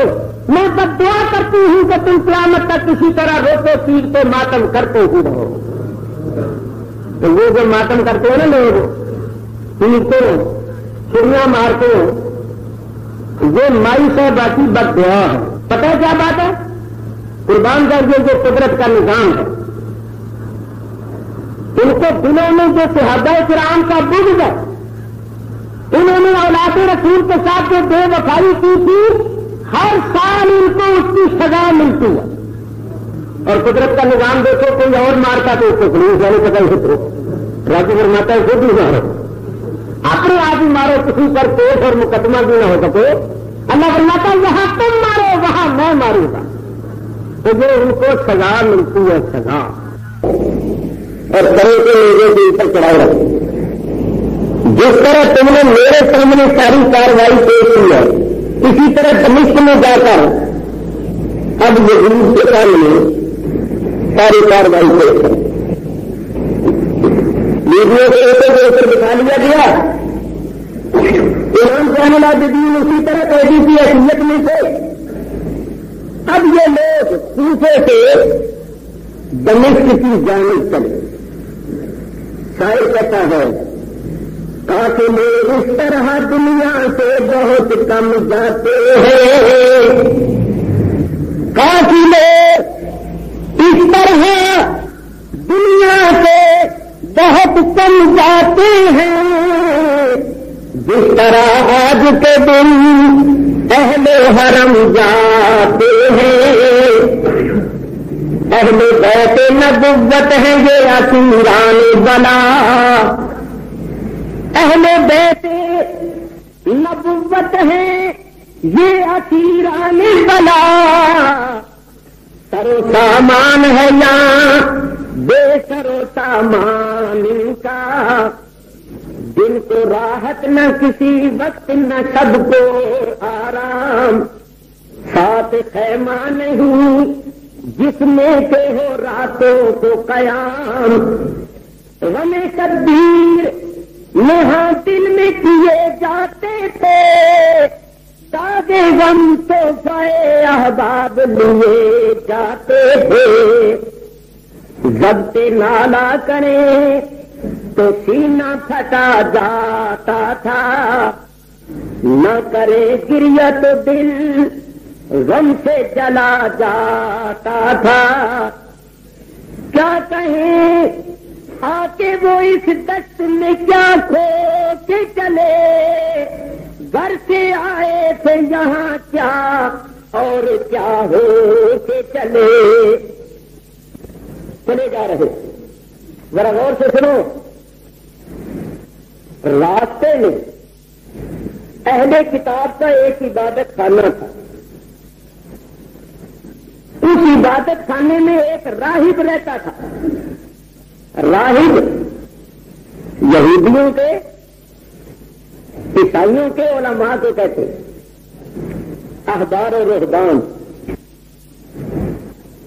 یہ راہب آسمانی کتابوں صحیفوں کا کافی علم رکھتا تھا، اندر بیٹھا ہوا تھا، اس کو ایسا محسوس ہوا کہ ہر چیز رونے لگ گئی ہے، اس کو ایسا محسوس ہوا جیسے ہر چیز سے رونے کی آواز آ رہی۔ اس قسم کی چیزیں اللہ تعالیٰ سب کو محسوس نہیں کراتا، جس کے مقدر اچھے ہیں، جس پر اللہ نے کرم کرنا ہو یا کوئی سبق دینا ہو، اس کو اللہ تعالیٰ محسوس کراتا۔ اس راہب کو محسوس ہوا جیسے ہر چیز رو رہی ہے، وہ گھبرا کے باہر نکلا تو کیا دیکھا کہ یہ قافلہ آ رہا ہے، میزوں پر سر ہیں، ایک لشکر ہے، چند بیویاں اور بچے اونٹوں پر ہیں۔ اس نے سمجھا، اس نے سوال کیا کہ معلوم ہوتا ہے کہ بہت بڑا ظلم ہوا ہے، اور یہ ایسے مظلوم ہیں کہ جدھر سے یہ گزرتے جاتی ہیں ان کو دیکھ کر در و دیوار بھی روتے، شجر و حجر بھی روتے۔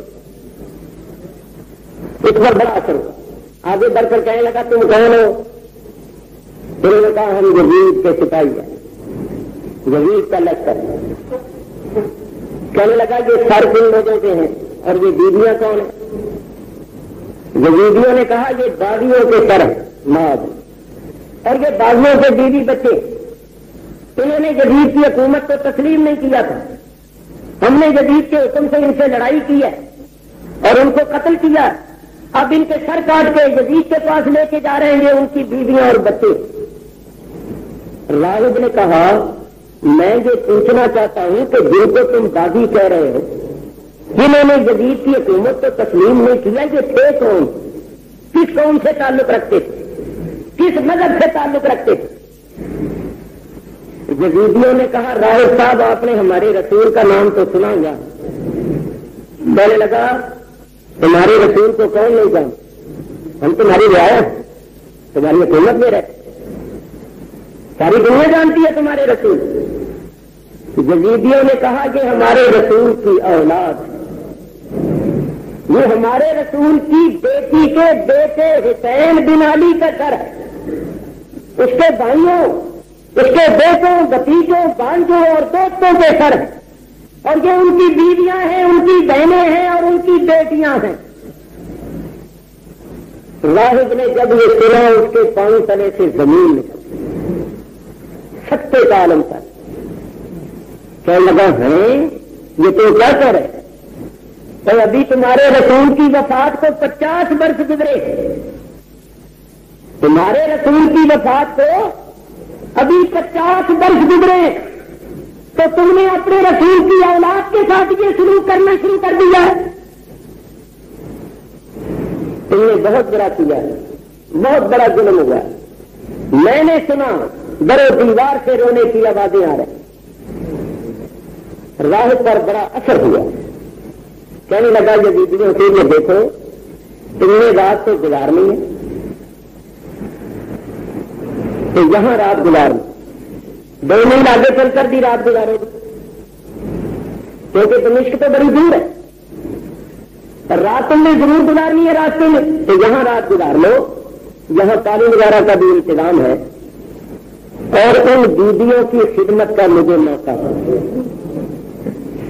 اور سنو میں دن رات یہ پروگرام بناتا رہتا تھا کہ میں تمہارے رسول کے نواسے کی خدمت میں جاؤں گا اور ان سے گفتگو کروں, کچھ سوالات کروں. اگر انہوں نے میری تسلی کر دی تو میں مسلمان ہو جاؤں.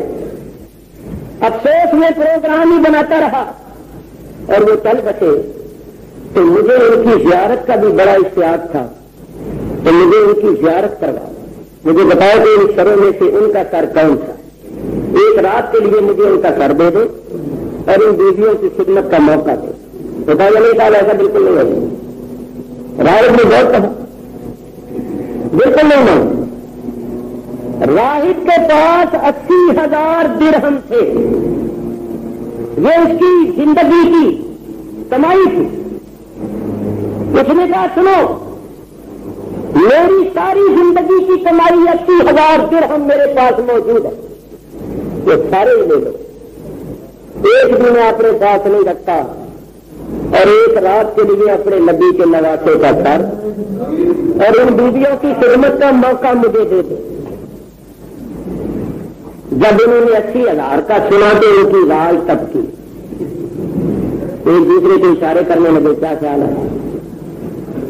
ادھر جا کر مشورہ شروع ہو گیا. کہنے لگے وہ پتہ نہیں جدید کچھ انعام دے یا نہ دے, یہ جو نقد مل رہا ہے اس کو کیوں چھوڑتے ہو, رات تو ہم نے گزارنی ہے.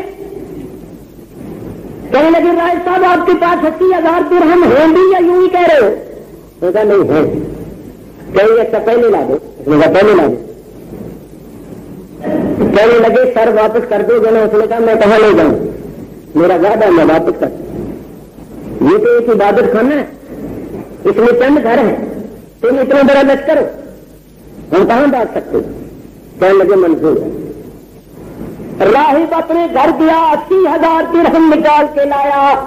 سارے اس نے یزیدیوں کو دے دیے. انہوں نے اچھی طرح دیکھ بھال کے لیے گن لیے اور یہ سودا کر لیا.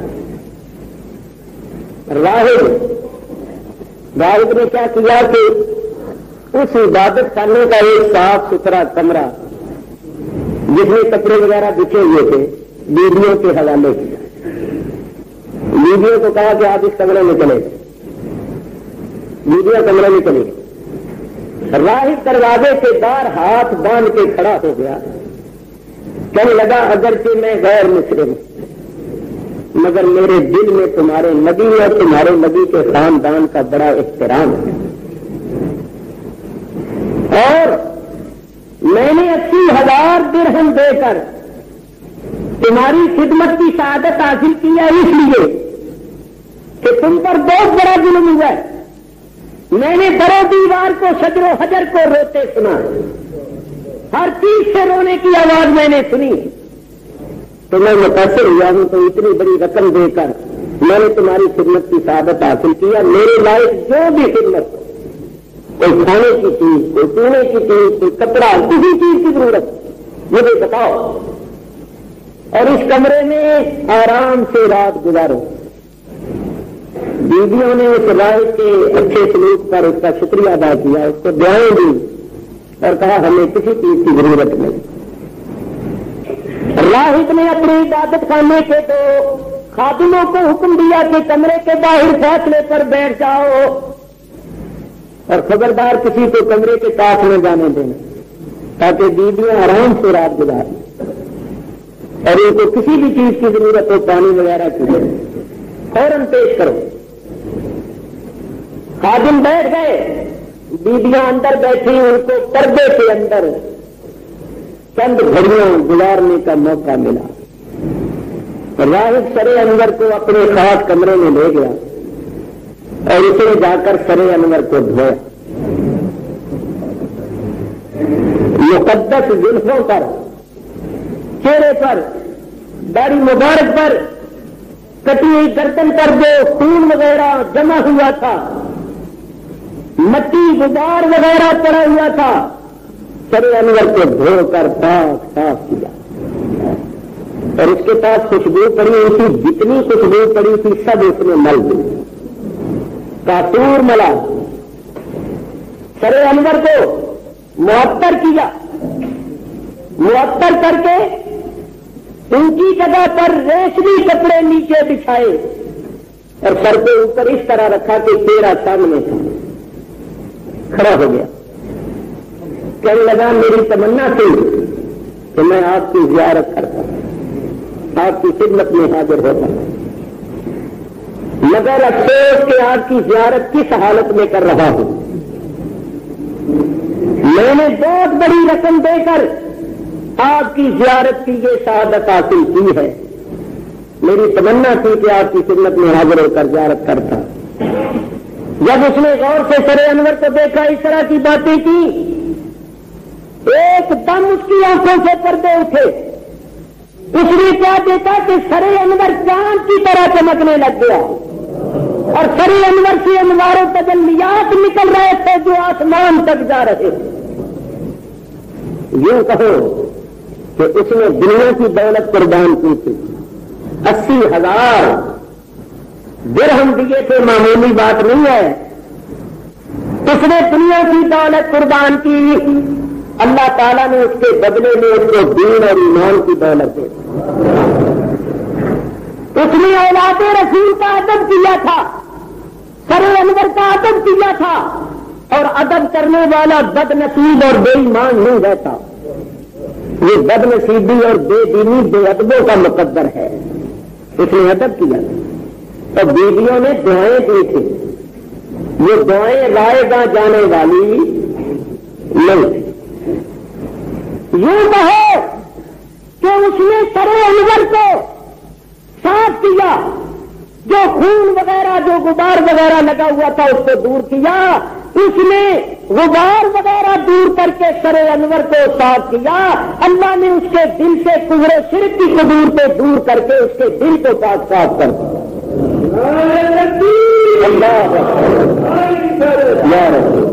جب اس نے سرے انور کی یہ کرامت دیکھی, بے ساختہ پڑھنے لگا, اشہد اللہ الہ الا اللہ واشہد ان محمد رسول اللہ. مسلمان ہو گیا. جب مسلمان ہو گیا تو پھر تو اس کے دل میں پتہ نہیں کدھر سے محبت آ گئی. ایسا گریا اس پر طاری ہوا, ہچکیاں بھر بھر کے رویا اور سرے انور کو اٹھا کے بار بار چومے آنکھوں سے لگائے, سینے سے لگائے. اس نے بڑی محبت کا اظہار کیا. چنانچہ شاعر اس واقعے کو پیش کرتا ہے. سرے اقدس انہوں نے دے دیا اس کو رقم لے کر, یزیدیوں نے پیسے لے کر راہب کو سر دے دیا. سرے اقدس انہوں نے دے دیا اس کو رقم لے کر, دیا راہب نے پہلے غسل پھر خوشبو ملی اس پر. ادب کے ساتھ بیٹھا, سر کو اپنے سامنے رکھا, گزاری رات پھر اس طرح جب وہ دیکھتا روتا. جو نازل ہوتے تھے انوار رحمت آپ کے سر پر, نظر آتا رہا راہب کو انوار کا منظر، اسی باعث سے وہ مذہب سے اپنے ہو گیا تائب، اسی باعث سے وہ مذہب سے اپنے ہو گیا تائب، باخلاص و عقیدت اب مسلمان ہو گیا راہب۔ جب وہ مسلمان ہو گیا اس نے بیویوں کے پاس آ کر ان کو اپنی مسلمان ہونے کی خبر دی۔ سر انور کی جو کرامتیں دیکھی تھی وہ بیان کی۔ یہاں میں ایک بات کرتا ہوں، اس کی یہ آرزو تھی نا کہ میں امام صاحب کی خدمت میں حاضر ہوں گا، چند سوالات کروں گا، اگر جواب دے کر تسلی کر دیں گے تو میں مسلمان ہو جاؤں گا۔ امام علی مقام نے زبان حال سے فرمایا ہم اب بھی زندہ ہیں، اور تیرے سوالات کیے بغیر تجھے اب بھی ایمان کی دولت دلوا سکتی ہے، تیری تسلی اور تشفی کر سکتے ہیں، ہمارا فیض جاری ہے، کوئی ختم نہیں ہو گیا۔ اللہ اکبر، مسلمان ہو گیا، سارے اس نے حالات اور واقعات بتائے۔ صبح اس نے اپنے وعدے کے مطابق روتے ہوئے سر انور کو واپس کیا۔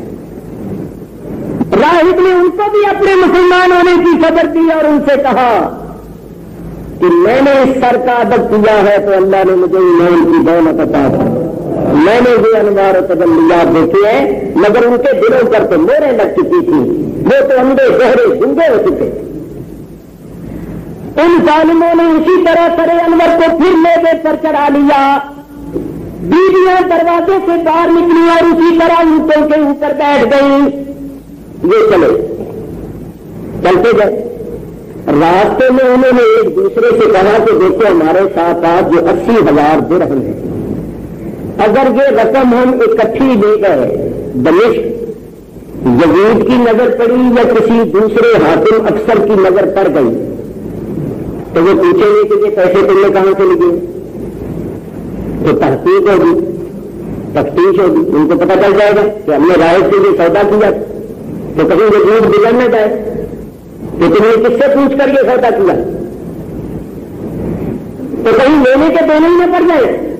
تو ایسا کرو کہ ایک جگہ بیٹھ کر ان پیسوں کو آپس میں تقسیم کر لو، جتنے جتنے حصے میں ہیں ان کو چھپا لو، نہ بڑی رقم ہوگی، نہ کسی کی نظر پڑے گی، نہ کوئی پوچھے گا، بات آئی گئی ہو جائے گی، کہنے کی بہت اچھی بات۔ 80,000 درہم جو انہوں نے اچھی طرح دیکھ بھال کے لیے تھے، اب ان کو تقسیم کرنے کے واسطے ایک جگہ بیٹھ گئے۔ جب وہ تھیلے اور وہ بوریاں، چھوٹی چھوٹی بوریاں اور تھیلے جن میں وہ درہم بھرے ہوئے تھے، جب انہوں نے ان کا منہ کھول کر ان کو زمین پر پلٹا کے تقسیم کرے تو کیا دیکھتے ہیں کہ وہ سارے درہم ٹھیکریاں بنے ہوئے۔ ٹھیکری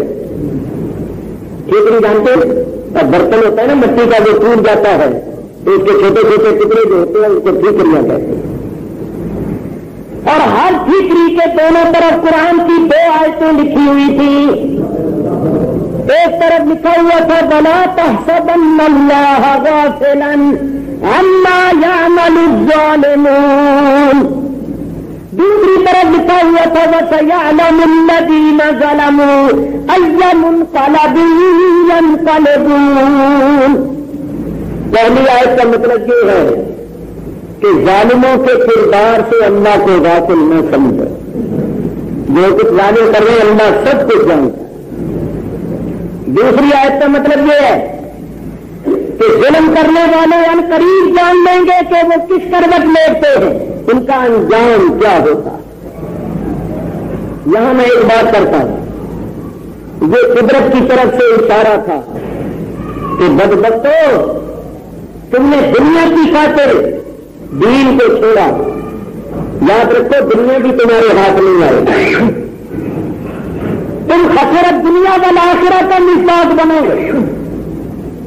اور تاریخ شاہد ہے مسلمانوں کے مقابلے میں جب دو پیڑھیاں آئی ہیں، ایک طرف دنیا اور ایک طرف دین، جب بھی انہوں نے دین کو چھوڑ کر دنیا کو اختیار کیا، دین کے مقابلے میں دنیا کو ترجیح دی، تو پھر دنیا بھی ان کے ہاتھ نہیں آئی.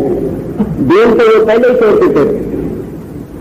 نہ خدا ہی ملا، نہ وصال سنم، نہ ادھر کے رہے نہ ادھر. اور جنہوں نے دنیا کو لات مار دی اور دین کو اختیار کیا اور دین کو ترجیح دی، پھر دنیا ان کے پیچھے پیچھے آئی اور اللہ نے دونوں جہان میں ان کو عزت عطا فرمائی.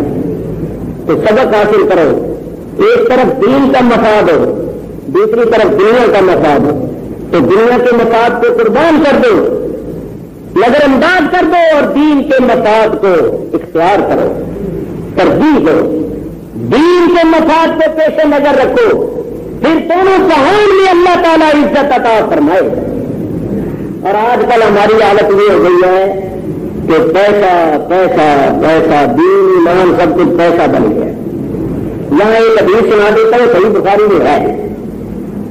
یہ اس حدیث میں ایک بات بھی ہے، حضور فرماتے ہیں مجھے اپنی امت سے شرک کا اندیشہ نہیں ہے، میری امت شرک نہیں کرے.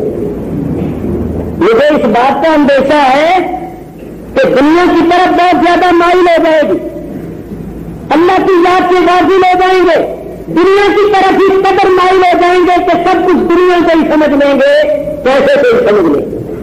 میں نے یہی ہو رہا ہے یا نہیں حضور نے فرمایا. اور یہاں مسئلہ ہے یہ کہ حضور کو یہ فرماتے ہیں مجھے اپنی امت سے شرک کا اندیشہ نہیں ہے، میری امت شرک نہیں کرے. اور یہ شیر مچا رہے ہیں شرک بڑا پھیل گیا ہے، شرک بڑا ہو رہا ہے، شرک بڑا پھیل گیا. اگر ان کی بات سچی مانی جائے تو رسول اللہ کا فرمان غلط ہو جاتا ہے. رسول اللہ تو فرماتے ہیں کہ مجھے اپنی امت سے شرک کا اندیشہ نہیں ہے، کیونکہ حق بالکل واضح ہو گیا. تو معلوم ہوا کہ انہوں نے جو دہائی مچائی ہوئی ہے، شور مچایا ہوا ہے کہ شرک بڑا پھیل گیا، شرک بڑا پھیل گیا، یہ غلط ہے. کیونکہ جن باتوں کو یہ شرک کہتے ہیں در حقیقت وہ شرک ہے. تو حضور نے فرمایا میری امت دنیا کی طرف بہت زیادہ مائل ہے. آج دیکھ لو دنیا کی طرف اس قدر مائل ہے کہ سب کچھ پیسہ ہی پیسہ، ہر ایک یہ چاہتا ہے میں کروڑ پتی ہو جاؤں اور ایک ہی کٹا پھٹ جاؤں ایک دم. پیسہ پیسہ، مال مال، دین کا خیال نہیں، ایمان کا خیال نہیں، مسلک کا خیال نہیں، بس مال ہی مال سب کچھ دنیا ہو گئی. تو میرے دوستوں ایک طرف دنیا ہے ایک طرف دین ہے، دین کو ترجیح دو، دین کو اختیار کرو. ایک طرف دنیا کا مفاد ہے، ایک طرف دین کا مفاد ہے. دنیا کے مفاد کو چھوڑ دو، دین کے مفاد کو پیش نظر رکھو. جب تم دین کا فائدہ سوچو گے اللہ تمہارا فائدہ کر دے، دونوں جہان میں تمہیں عزت ملے. مختصر جیسے یہ لوگ منزلیں طے کرتے ہوئے کمیشن پہنچے، یزید کا دربار لگایا. انہوں نے یزید کے دربار میں پیش ہو کر ساری کاروائی پیش جس طرح ابن زیاد کے سامنے پیش کی. یزید کے دربار میں ایک یہودی سوداگر بیٹھا ہوا تھا جو تجارت کے سلسلے میں آیا. ملکوں کے درمیان تجارت ہوتی ہے نا، تجارتی رائے جو ہوتی ہے کہ بھائی فلاں چیز لے لو اور فلاں چیز لے لو. جب اس یہودی نے یہ سارا واقعہ دیکھا سنا تو اس نے یزید کے دربار میں یہ کہا کہ میں داؤد علیہ السلام کی اولاد میں سے ہوں. اس یہودی نے کہا کہ میں اللہ کے پیغمبر داؤد علیہ السلام کی اولاد میں سے، میرے اور داؤد پیغمبر کے درمیان 70 سے زیادہ پشتیں گزر چکی، لیکن ابھی تک لوگ میرا احترام کرتے کیونکہ داؤد پیغمبر کی اولاد میں سے ہے. حالانکہ میرے اور داؤد پیغمبر کے درمیان 70 سے زیادہ پشتیں گزر چکی ہیں، اور یہ تمہارے نبی کا نواسا ہے، تمہارے نبی کی بیٹی کا بیٹا. تم نے اس کے ساتھ یہ سلوک کیا ہے. جب تم اپنے نبی کی اولاد کے ساتھ یہ سلوک کر رہے ہو تو ہمارے ساتھ کیا سلوک کرو گے؟ ہم تمہارے ساتھ تجارت نہیں کرتے. تو وہاں سے اس کا چلا اسی دربار میں قیصر روم کا سفیر بیٹھا ہوا، اس نے کہا کہ ہمارے پاس جو تھوڑا بہت بچا ہوا علاقہ ہے، اس علاقے میں ایک جزیرہ ہے، جزیرہ، اس جزیرے میں عیسیٰ علیہ السلام کے گدھے کے قدم کا نشان ہے۔ عیسیٰ علیہ السلام نے جزیرے میں آئے تھے اور ان کے گدھے کے قدم کا نشان ہے۔ ہم لوگ وہاں جاتے ہیں اور وہاں پھول ڈالتے اور عطر چھڑکتے، ہم تو عیسیٰ علیہ السلام کے گدھے کے پیر کے نشان کا ابھی تک ادب کرتے ہیں، اور تم نے اپنے رسول کی اولاد کے ساتھ یہ سلوک کیا ہے، تم نے بہت برا کیا ہے۔ یہ بھی یزید کے دربار سے اٹھ کر چلا گیا۔ جب یزید کے سامنے یہ سارے حالات پیش ہوئے تو پہلے تو یزید بہت خوش ہوا، بعد میں وہ نادم اور پشیمان ہوا۔ یہ یزید کے حامی جو ہیں نا، وہ آدھی بات چھوڑ دیتے، پہلے یزید خوش ہوا اس کو وہ چھوڑ دیتے، اور بعد میں یزید نادم اور پشیمان ہوا اس کو نہیں دیتے۔ خوش کیوں ہوا؟ اس لیے کہ اس کا مقصد پورا ہو چکا ہے، اس کی راہ میں جو رکاوٹ تھی وہ دور ہو چکی تھی۔ اور نادم و پشیمان کیوں ہوا یہ بھی تو سنو۔ نادم و پشیمان اس لیے نہیں ہوا کہ میں نے اولاد رسول پر ظلم کیا کروایا ہے، اب اس کو اپنی رسوائی کا فکر دامنگیر ہو گیا۔ اگر شروع سے آپ غور کریں گے تو بتائیے گورنر مدینہ ولید بن عتبہ کو یہ پیغام کس نے بھیجا تھا کہ اگر امام حسین بیعت نہ کریں تو پکڑ لو اور قتل کر دو؟ یزید نے بھیجا تھا یا کسی اور نے؟ یزید۔ ابن زیاد کو کوفے کا گورنر کس نے مقرر کیا تھا؟ یزید۔ سارے اختیارات یزید نے دیے، یزید نے فوجیں بھی بھیجی، اور امام حسین رضی اللہ تعالیٰ عنہ 8 روز تک کربلا کے میدان میں گھرے رہے۔ 2 محرم کو آپ کربلا میں پہنچے، 8 روز تک دشمنوں کے گھیرے میں رہے۔ تو یزید کو بلا پتا نہیں تھا، وہ کہتا میں ہوتا تو ایسا نہ کرتا، تو وہ کیا آ نہیں سکتا تھا؟ کوئی سینکڑوں میلوں کا فاصلہ تھا، آ جاتا؟ اصل میں اس کے یہ جو کلمات تھے رسمی کلمات تھے جن کو سیاسی کلمات کہنا چاہیے، نہیں تو میں 1-2 باتیں کرتا ہوں۔ چنانچہ یزید کے حامیوں سے میں نے یہ سوال کیے، جواب نہیں دے سکتی۔ میں کہا بولو، جیسا کہ یزید کہہ رہا ہے کہ ابن زیاد نے بڑا ظلم کیا، برا کیا ہے، تو اگر واقعی اس کے نزدیک ابن زیاد نے برا کیا تھا، ظلم کیا تھا، تو یزید کا حق تھا یا نہیں کہ ابن زیاد کو اس کی سزا دیتا؟ سزا تو کیا، اس نے اس کو کچھ بھی نہیں کہا، یہ بھی نہیں کہا کہ تو نے ایسا کیوں کیا، نہیں، بلکہ اس نے اس کو انعام دیا اور اس کو جاگیریں دی۔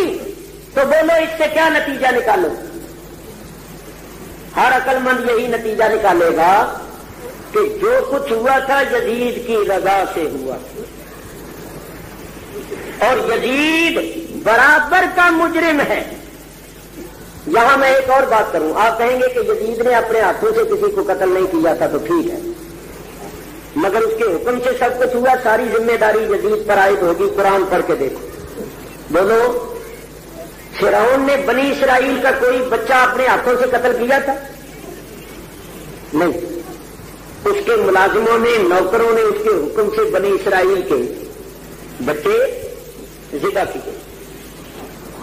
70,000 کے قریب بچے ذبح ہوئے تھے، ایک بچے کو بھی فرعون نے اپنے ہاتھوں سے ذبح نہیں کیا تھا، مگر قرآن پڑھ کے دیکھو ان سارے بچوں کا ذبح کرنے والا اللہ نے کس کو قرار دیا؟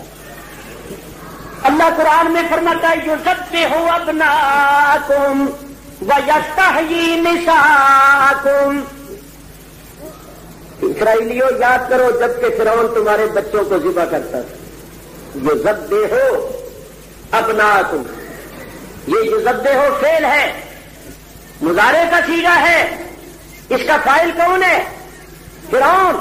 تو فرعون نے تو ایک بچہ بھی اپنے ہاتھوں سے ذبح نہیں کیا تھا، اللہ تعالیٰ سارے بچوں کو ذبح کرنے والا فرعون کو قرار دے رہا ہے، اس لیے کہ فرعون کے حکم سے سارے بچے ذبح ہوئے تھے، جب اس کے حکم سے ہوئے تو ذمہ داری اس پر عائد ہوئی. اسی طرح سب کچھ یزید کے حکم سے ہوا تھا، یزید پر ساری ذمہ داری عائد ہو. یزید کو بری الذمہ قرار نہیں دیا جاتا. اور میں ایک بات اور کروں، یہ ایسی بات ہے جس کو سن کر کوئی پڑھا لکھا تردید نہیں کر سکتا. بولو، کسی صوبے کا گورنر اپنی رائے اور مرضی سے ملک کی سب سے بڑی شخصیت کو قتل کر سکتا ہے جب تک اس کو اوپر سے حکم نہ ہو؟ بولو، امیر کون تھا؟ سارے ملک کا حاکم کون تھا؟ یزید ابن زیاد گورنر ایک صوبے. تو کسی صوبے کا گورنر ملک کی سب سے عظیم شخصیت کو قتل نہیں کر سکتا جب تک اس کو اوپر سے حکم اور اشارہ نہ ہو. تو ابن زیاد نے یہ سب کچھ یزید کے حکم سے کیا. میرے بزرگوں اور دوستوں، یزید نے رسمی طور پر یہ کلمات کہے تھے، گویا یوں کہو کہ یہ کلمات سیاسی تھے. ہاں، اس نے اتنا کیا کہ بیویوں کو گلی کوچوں میں نہیں پھرایا، بیویوں کو اپنے گھر بھیج دیا اور اپنے گھر کی عورتوں سے کہا کہ ان کو بڑا صدمہ پہنچا ہے، ان کی آنکھوں کے سامنے ان کے عزیز قتل ہوئے ہیں، تو ذرا ان سے افسوس کا اظہار کرو، ان کی دلجوئی کرو، ان کے پاس بیٹھ کے رو تاکہ ذرا ان کا غم ہلکا ہوئے. تو سب سے پہلے ماتم ہوا تو یزید کے گھر میں ہوا. لیکن سروں کو یزید نے بھی 3 روز تک دمشق کی گلیوں میں پھرایا.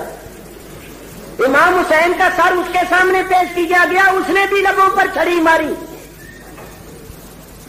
اگر اس کے دل میں اولاد رسول کا کوئی ادب و احترام ہوتا تو وہ 3 روز تک سروں کو نیزوں کے اوپر چڑھا کے گلیوں میں نہ پھراتا. وہ سر جن کو جسم سے جدا ہوئے 1 ہفتے سے زیادہ گزر چکا تھا، ان سروں کو دفن کرواتا. مگر اس نے سروں کو پھرایا.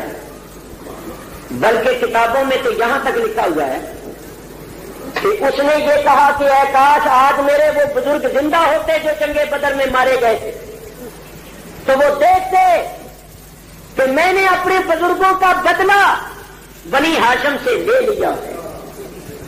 یہ کلمات کفریہ ہے. اسی وجہ سے 4 امام جو ہیں شریعت کے 4 امام، امام احمد بن حنبل کے نزدیک یزید کافر ہو گیا. امام احمد بن حنبل یزید کے کفر کے قائل ہیں. باقی 3 امام جو ہیں وہ کہتے ہیں کہ اس کو کافر نہ کہا جائے، کافر اس کو نہ کہا جائے، ظالم فاسق فاجر. یزید کے ظالم فاسق فاجر ہونے پر تو ساری امت کا اجماع ہے. اس کے کافر ہونے میں اور کھلم کھلا اس کا نام لے کر لعنت کرنے میں اختلاف ہے. فاسق فاجر ظالم ہونے میں کسی کا اختلاف نہیں ہے. یہ 1400 سال کے بعد یزید کے حامی پیدا ہو گئے ہیں جو اس کو امیر المومنین اور متقی پرہیزگار وغیرہ کہہ رہے ہیں. ہم تو سن کر حیران ہو رہے ہیں. یہ ابن زیاد کا نام لیتے ہیں تو اس کو کیا کہتے ہیں؟ امیر ابن زیاد رحمت اللہ علیہ. جس ابن زیاد نے یہ ظلم کرایا. اور میں تمہیں بتاؤں، ترمذی شریف کی حدیث ہے، اٹھا کر دیکھو کہ جب اس کا سر کوفے میں لا کر رکھا گیا تو دن دہاڑے بیداری میں لوگ دیکھتے تھے کہ ایک چھوٹا سا سانپ آتا تھا اور وہ اس کے منہ سے داخل ہو کر کان سے نکلتا، کان سے داخل ہو کر منہ سے نکلتا، ناک سے داخل ہو کر کبھی کدھر سے نکلتا کدھر سے داخل ہوتا، پھر وہ غائب ہو جاتا. تھوڑی دیر کے بعد پھر آتا تو لوگ کہتے آ گیا آ گیا آ گیا. ان سے پوچھو یزید کے امیوں سے کہ یہ حدیث ہے یا نہیں. حدیث شریف ہے کہ سانپ آتا تھا اور لوگ دیکھتے تھے کہ ایک طرف سے داخل ہو کر وہ دوسری طرف سے نکلتا تھا. اور کئی بار ایسا ہوا. ابھی قبر میں نہیں گیا، زمین کے اوپر ہی پڑا ہوا ہے تو رب تعالیٰ دکھا رہا ہے کہ عذاب کے فرشتے کتنے بے تاب ہیں اس کو عذاب لینے کے لیے. وہ اتنا انتظار بھی نہیں کر رہے کہ یہ قبر میں آ جائے. قبر کے باہر ہی اللہ تعالیٰ کا عذاب ہو رہا ہے اور یہ رحمت اللہ علیہ کہہ رہے. میرے بزرگوں اور دوستوں، یزید نے 3 روز تک امام علی مقام کے سروں کو پھرایا. سنو، وہ جو سر پھیرنے والے تھے نا، بعض لوگ محبت والے عقیدت والے ان سے کہتے تھے کہ پیسے لے لو اور امام کا سر ہمارے سر کے اوپر لگا دو. یزید نے اہل بیت نبوت کی بیویوں کو بہت کچھ لیا دیا کہ تمہارے زیور انہوں نے اتار لیے ہیں، اپنی عورتوں سے کہا ان سے کچھ کپڑے سپڑے جو کچھ. پھر اس نے حضرت نعمان بن بشیر جو کوفے کے پہلے گورنر تھے، جن کو معزول کر کے ابن زیاد کو مقرر کیا تھا، وہ صحابی رسول تھے، ان کو بلایا اور کہا کہ تیرے دل میں ان کا بڑا ادب ہے، میں تیری ڈیوٹی لگاتا ہوں کہ ان بچوں اور بیویوں کو مدینہ طیبہ پہنچا. بہت اچھا. حضرت نعمان بن بشیر نے اس خدمت کو خوشی سے قبول کیا. اونٹوں کے اوپر پردے کا انتظام کیا گیا، تالان ڈالے گئے، دونوں طرف کجالے ہوتے ہیں، ان میں پوری سیٹ ہوتی ہے، سواری سو بھی سکتی ہے، بیٹھ بھی سکتی ہے، یعنی بڑا اچھا باوقار باعظمت انتظام کیا. کھانے پینے کا سامان لیا، 40 آدمی حفاظت کے واسطے ساتھ لیے، اور یہ قافلہ دمشق سے نکلا. جب یہ دمشق سے نکلے تو سیدہ زینب نے کہا کہ نعمان بھائی، ہماری ایک آرزو ہے، وہ یہ ہے کہ ہمیں کربلا کے رستے سے واپس لے کے چلو. ہم یہ دیکھنا چاہتے ہیں کہ ہمارے عزیزوں کی لاشیں کسی طرح بے گور و کفن پڑی ہوئی ہیں یا کسی نے دفن کر دی. اگر بے گور و کفن پڑی ہوں گی تو ہم ان کو دفن کریں گے، اور اگر کسی نے دفن کر دیا ہوگا تو ہمیں اطمینان ہے. ہم یہ حسرت لے کر واپس نہیں جانا چاہتے کہ بعد میں ان کے ساتھ کیا ہوا. لوگ ہم سے پوچھیں گے، ہم کیا جواب دیں. حضرت نعمان نے یہ بات مان لی اور وہ راستہ جو مدینہ منورہ کو جاتا تھا اس کو چھوڑ دیا، وہ راستہ اختیار کر لیا جو کربلا کو جاتا تھا. لو سنو، سفر کرتے ہوئے جب یہ دوبارہ کربلا میں پہنچے تو اس دن امام حسین کی شہادت کو 40واں روز تھا. چلو، جب اہل بیت نبوت کا لٹا ہوا قافلہ دوبارہ کربلا میں پہنچا اور ان بیویوں نے وہی خونی میدان پھر دیکھا، باوجود صبر اور ضبط کے ان کی آہیں نکلی اور ان کی ہچکیاں بند گئی. سیدہ زینب یہ کہہ رہی تھی، یہاں ہمارے اونٹ بندھے ہوئے تھے، یہاں ہمارے کجاگے رکھے ہوئے، یہاں ہمارے خیمے لگے ہوئے تھے، اور یہی وہ میدان ہے جو آل مصطفیٰ کے خون سے رنگین ہوا. اسی میدان میں چمنے زہرا کو اجاڑا گیا، اسی میدان میں ہمارے قافلے کو لوٹا گیا. جب یہ لوگ خاص مقام پر پہنچے تو کیا دیکھا کہ وہاں بڑا ہجوم تھا. سینکڑوں کی تعداد میں آدمی جب دور دور خبریں پہنچی نا تو لوگ دوڑے، لیکن ان کے آنے سے پہلے جو ہونا تھا وہ ہو چکا تھا. اس زمانے میں یہ ریڈیو وغیرہ تھوڑے تھے کہ فوراً خبر پہنچ جاتی. انہوں نے جا کر معلوم کیا تو پتا چلا کہ جس دن امام حسین شہید ہوئے جمعے کے دن، تو سنیچر کے روز یزیدی لشکر آدھا سے زیادہ وہاں سے نکل پڑا اور اتوار کو سارے واپس آ گئے. یزیدی باقی سارے سامان لے کر واپس آ گئے تھے. جب یزیدی لشکر وہاں سے نکلا تو اس کے ایک دن بعد یعنی پیر کے دن کربلا کے قریب ہی ایک گاؤں ہے جس کا نام ہے کریائے آمریا، بعضوں نے لکھا ہے بامریا. وہاں کے مسلمان آئے تیسرے دن تو انہوں نے قبریں کھود کھود کے شہداء کو دفن کیا اور بعضوں کو کفن بھی پہنائے، جو کچھ ان سے ہو سکا. کفن پہنائے، قبریں کھود کھود کے ان کو دفن کیا. اب اس گاؤں کے لوگ روز وہاں آتے تھے، وہاں قرآن شریف پڑھتے تھے، صدقے خیرات کرتے. جب یہ لٹا ہوا قافلہ پہنچا تو وہ لوگ جنہوں نے دفن کیا تھا وہ اس دن بھی موجود تھے. انہوں نے ان سے پوچھا اور انہوں نے بتایا کہ ہم نے یہاں یہاں دفن کیا. بے سر لاشیں دفن کیے گئے اور سر تو یزید کے پاس پہنچے. باہر صورت سر کے متعلق اختلاف ہے قطعی طور پر نہیں کہا جا سکتا کہ سر انور کہاں دفن ہوا، مگر امام علی مقام کا جسم انور کربلا کی سرزمین پر دفن ہوا، آپ کے عزیزوں کو بھی وہاں دفن کیا۔ مدینہ طیبہ سے بھی لوگ وہاں آئے ہوئے، اور بھی آس پاس سے لوگ وہاں آئے ہوئے۔ اسی گاؤں کے لوگوں نے حلیم پکایا، اور حلیم پکا کے اہل بیت نبوت کے افراد کو کھلایا۔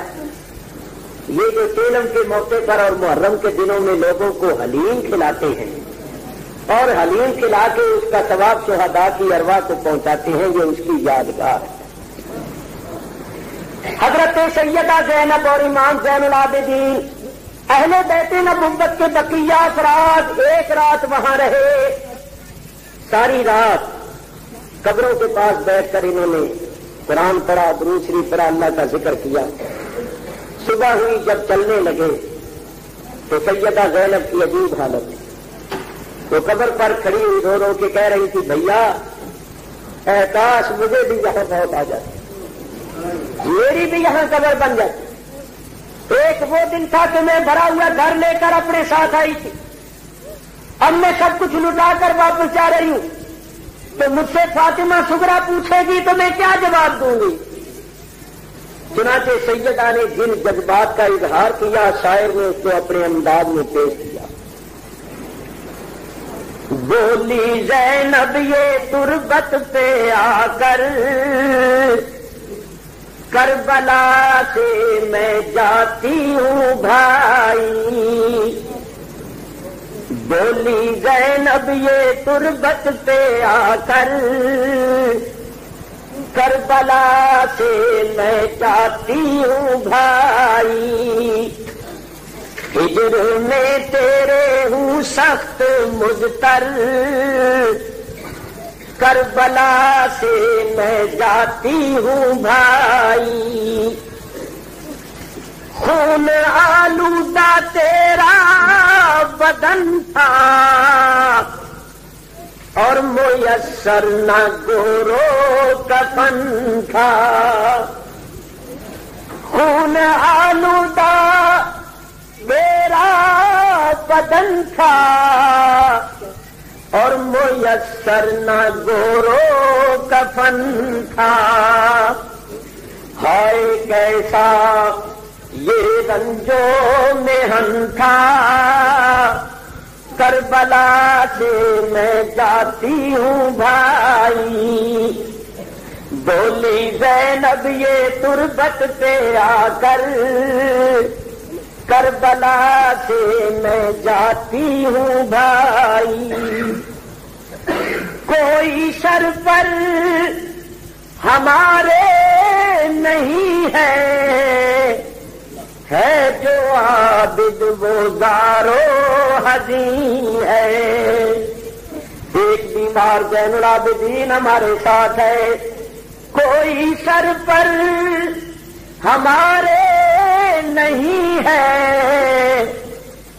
جو عابد وہ زارو حزین ہے، سخت کلثوم اندوہ کی ہے، کربلا سے میں جاتی ہوں بھائی، بولی زینب یہ تربت پہ آ کر، کربلا سے میں جاتی ہوں بھائی، ہائے کس کس کو تسکین دوں گی، جا کے صغریٰ سے میں کیا کہوں گی، ہائے کس کس کو تسکین دوں گی، جا کے صغریٰ سے میں کیا کہوں گی، ہجر میں کیسے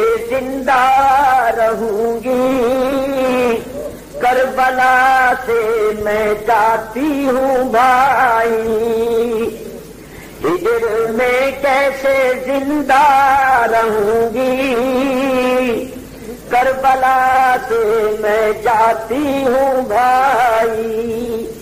یہ لوگ وہاں سے چلے، مدینہ طیبہ پہنچے. حضرت امام حسین رضی اللہ تعالیٰ عنہ کے بھائی جو باپ کی طرف سے حقیقی تھے حضرت محمد بن حنفیہ، وہ بھی مدینے میں تھے. انہوں نے جب سنا اتنا روئے کہ ان کے آگے تشت رکھا ہوا تھا وہ آنسوؤں سے بھر گیا. تو حضور کی پاک بیوی مومنوں کی ماں حضرت ام سلمہ، حضرت فاطمہ صغرا، ان کے شوہر، اسی طرح خاندان عقیل اور امام علی مقام کے بہت ہی عزیز رشتے دار مدینے میں تھے. ان کو پتا چل چکا تھا کہ واپس آ رہے. شہر کے باہر لوگ ان کا استقبال کرنے، ان کو لینے کے لیے آئے. جو ہی بیویوں نے آپس میں ایک دوسرے کو دیکھا، عورت فطری طور پر رقیق القلب واقع ہوئی ہے. صبر کی بھی کوئی انتہا ہوتی ہے.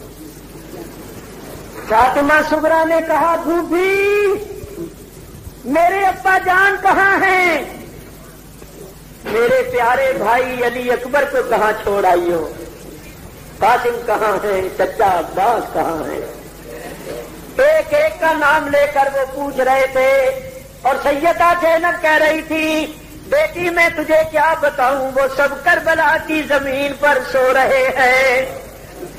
چمنے زہرا کے جنتی پھول کربلا کی زمین پر مہک رہے ہیں. اے کاش مجھے اس حالت میں آنا نصیب نہ ہوتا. بیویاں ایک دوسرے کے گلے مل کر رو رہی تھی. حضور کی بیوی حضرت ام سلمہ کی یہ حالت تھی کہ وہ کئی مرتبہ بے ہوش ہو. لوگوں نے کہا گھر چلو، گھر میں بیٹھ کر ایک دوسرے سے حال احوال پوچھو. جب شہر میں داخل ہوئے حضرت امام زین العابدین جو ابھی تک صبر کیے ہوئے تھے، انہوں نے کہا ابا جان نے فرمایا تھا بیٹا جب کبھی مدینہ طیبہ پہنچو تو سب سے پہلے نانا جان کے روضے پر جانا. تو سب سے پہلے روضے پر جانا. یہ قافلہ اور مدینے والے حضور کے روضے پر پہنچے. امام زین العابدین نے نبی کریم کے چہرے کے سامنے کھڑے ہو کر ابھی سلام کے ہی الفاظ کہے تھے کہ ان کے صبر اور سبق کا بند جو ٹوٹا، تو شہزادے نے ابھی اتنا ہی کہا تھا نانا جان اپنے نواسے کا سلام قبول کرو. نانا جان جس کو آپ کندھے پر چڑھاتے تھے، سینے پر سلاتے تھے، جس کی خاطر سجدوں کو لمبا کر دیتے تھے. یہ حضرت امام حسین کبھی اتفاق سے اپنی مہربان ماں حضرت فاطمہ کی گود میں رو پڑتے، حضور دوڑ کر جاتے، فرماتے فاطمہ بیٹی حسین کو رونے نہ دیا کرو، جب اس کے رونے کی آواز سنتا ہوں مجھے تکلیف ہوتی ہے. جس کا مہربان ماں کی گود میں رونا رسول اللہ کو بے قرار کر دیتا تھا، آج کیا کیفیت تھی. امام زین العابدین نے جو آنکھوں دیکھے حال سنانے شروع کیے. انہوں نے ہمارے خیمے جلائے. بے نانا جان تیرے نواسے کی لاش پر گھوڑے دوڑائے، ہمیں قیدی بنایا، گلیوں پر گلیوں بازاروں میں پھرایا. مدینے والوں کا بیان ہے ایسا لگتا تھا جیسے قبر رسول ہل رہی ہے. اور سرکار فرما رہے تھے بیٹا تو مجھے کیا بتاتا ہے، میں تو خود کربلا میں موجود تھا، میں تو سب کچھ اپنی آنکھوں سے دیکھ رہا تھا. مدینے والوں کا بیان ہے مدینے میں 2 مرتبہ قیامت قائم ہوئی ہے. ایک اس دن جس دن رسول اللہ کی وفات ہوئی تھی، اور ایک اس دن جس دن یہ کربلا والے واپس آئے. پھر یہ قافلہ جنت البقیع میں حضرت فاطمہ زہرا کی قبر پر گرا، وہاں بیویوں نے قیامت قائم کی. پھر یہ واپس آئے. امام زین العابدین کی یہ حالت ہو گئی تھی آپ کسی کو ملتے نہیں تھے، بہت کم ملتے، گھر سے باہر نہیں نکلتے. جس حجرے میں آپ رہتے تھے اور عبادت کا کیا عالم تھا، دن کو روز روزہ رکھتے تھے، رات کو ساری رات عبادت کرتے تھے. 24 گھنٹوں میں فرائض کے علاوہ 1000 نفل روزانہ پڑھتے تھے. بڑے عابد و زاہد، بڑے عالم و فاضل، بڑے متقی پرہیزگار، بڑے سخی. آپ کبھی ہنسے نہیں تھے. ایک دن آپ کے بیٹے حضرت امام محمد باقر نے کہا ابا جان میں نے آپ کو کبھی ہنستے ہوئے نہیں دیکھا. فرمایا بیٹا میری آنکھوں نے جو کچھ کربلا میں دیکھا ہوا ہے اگر تیری آنکھیں بھی دیکھ لیتی تو بھی کبھی نہ ہنس. میرے بزرگوں اور دوستوں یزید نے اس کے بعد بھی کوئی اچھا کام نہیں کیا. میں آپ کو بتاتا کہ یزیدیوں کا کیا انجام ہوا مگر میں چند منٹوں میں اجمالی طور پر عرض کر کے ختم کر رہا ہوں. یہ واقعہ کربلا کا 61 ہجری اور محرم کی 10 تاریخ کو ہوا، یعنی اسلامی سال کا پہلا مہینہ محرم شریف. جب یزید کے ظلم کی داستانیں لوگوں تک پہنچی کہ اس نے آل رسول کے ساتھ کیا کیا کروایا ہے، خصوصاً مدینے والے مکے والوں نے جب خود اہل بیت اطہار کے افراد کے حالات سنے سب یزید کے خلاف ہیں. انہوں نے اعلان کر دیا کہ ہم اس کو امیر نہیں مانتے. انہوں نے حضرت عبداللہ بن زبیر کے ہاتھ پر بیعت کر دی اور یزید کی مخالفت کی اور اعلان کر دیا ہم اس کو نہیں مانتے. یزید نے جب دیکھا کہ حجاز مقدس کے لوگ میرے خلاف ہو گئے ہیں تو یزید کے جو حامی ہیں نا وہ ذرا کان کھول کے سنے. پھر یزید نے کیا کیا؟ یزید نے مسلم بن عقبہ کی قیادت میں 63 ہجری میں یعنی واقعہ کربلا کے 2-3 سال بعد ایک بہت بڑا لشکر مدینے اور مکے پر حملہ کرنے کے واسطے بھیجا. تو یزیدی لشکر نے مدینہ منورہ پر حملہ کر کے اتنا خون کیا انہوں نے، میں نے بتایا آپ کو 10,000 افراد قتل کیے.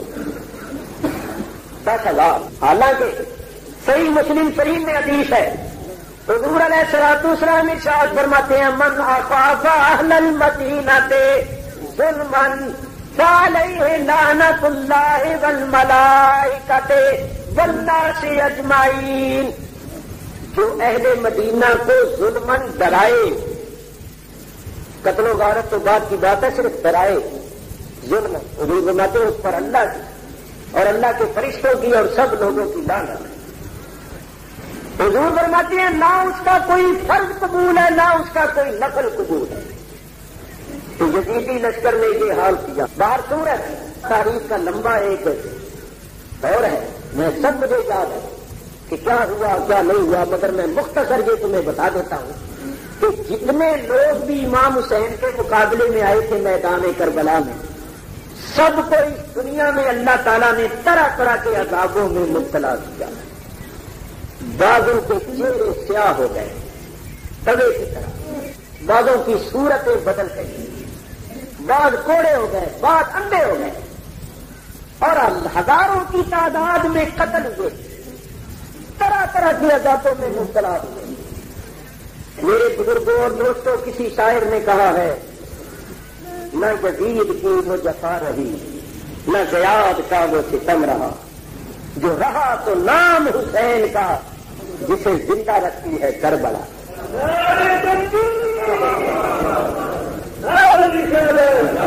قتل حسین اصل میں مرگ یزید ہے، اسلام زندہ ہوتا ہے ہر کربلا کے بعد. تو میں نے آپ کے سامنے مختصر طور پر شہادت کے بعد کے حالات اور واقعات پیش کیے.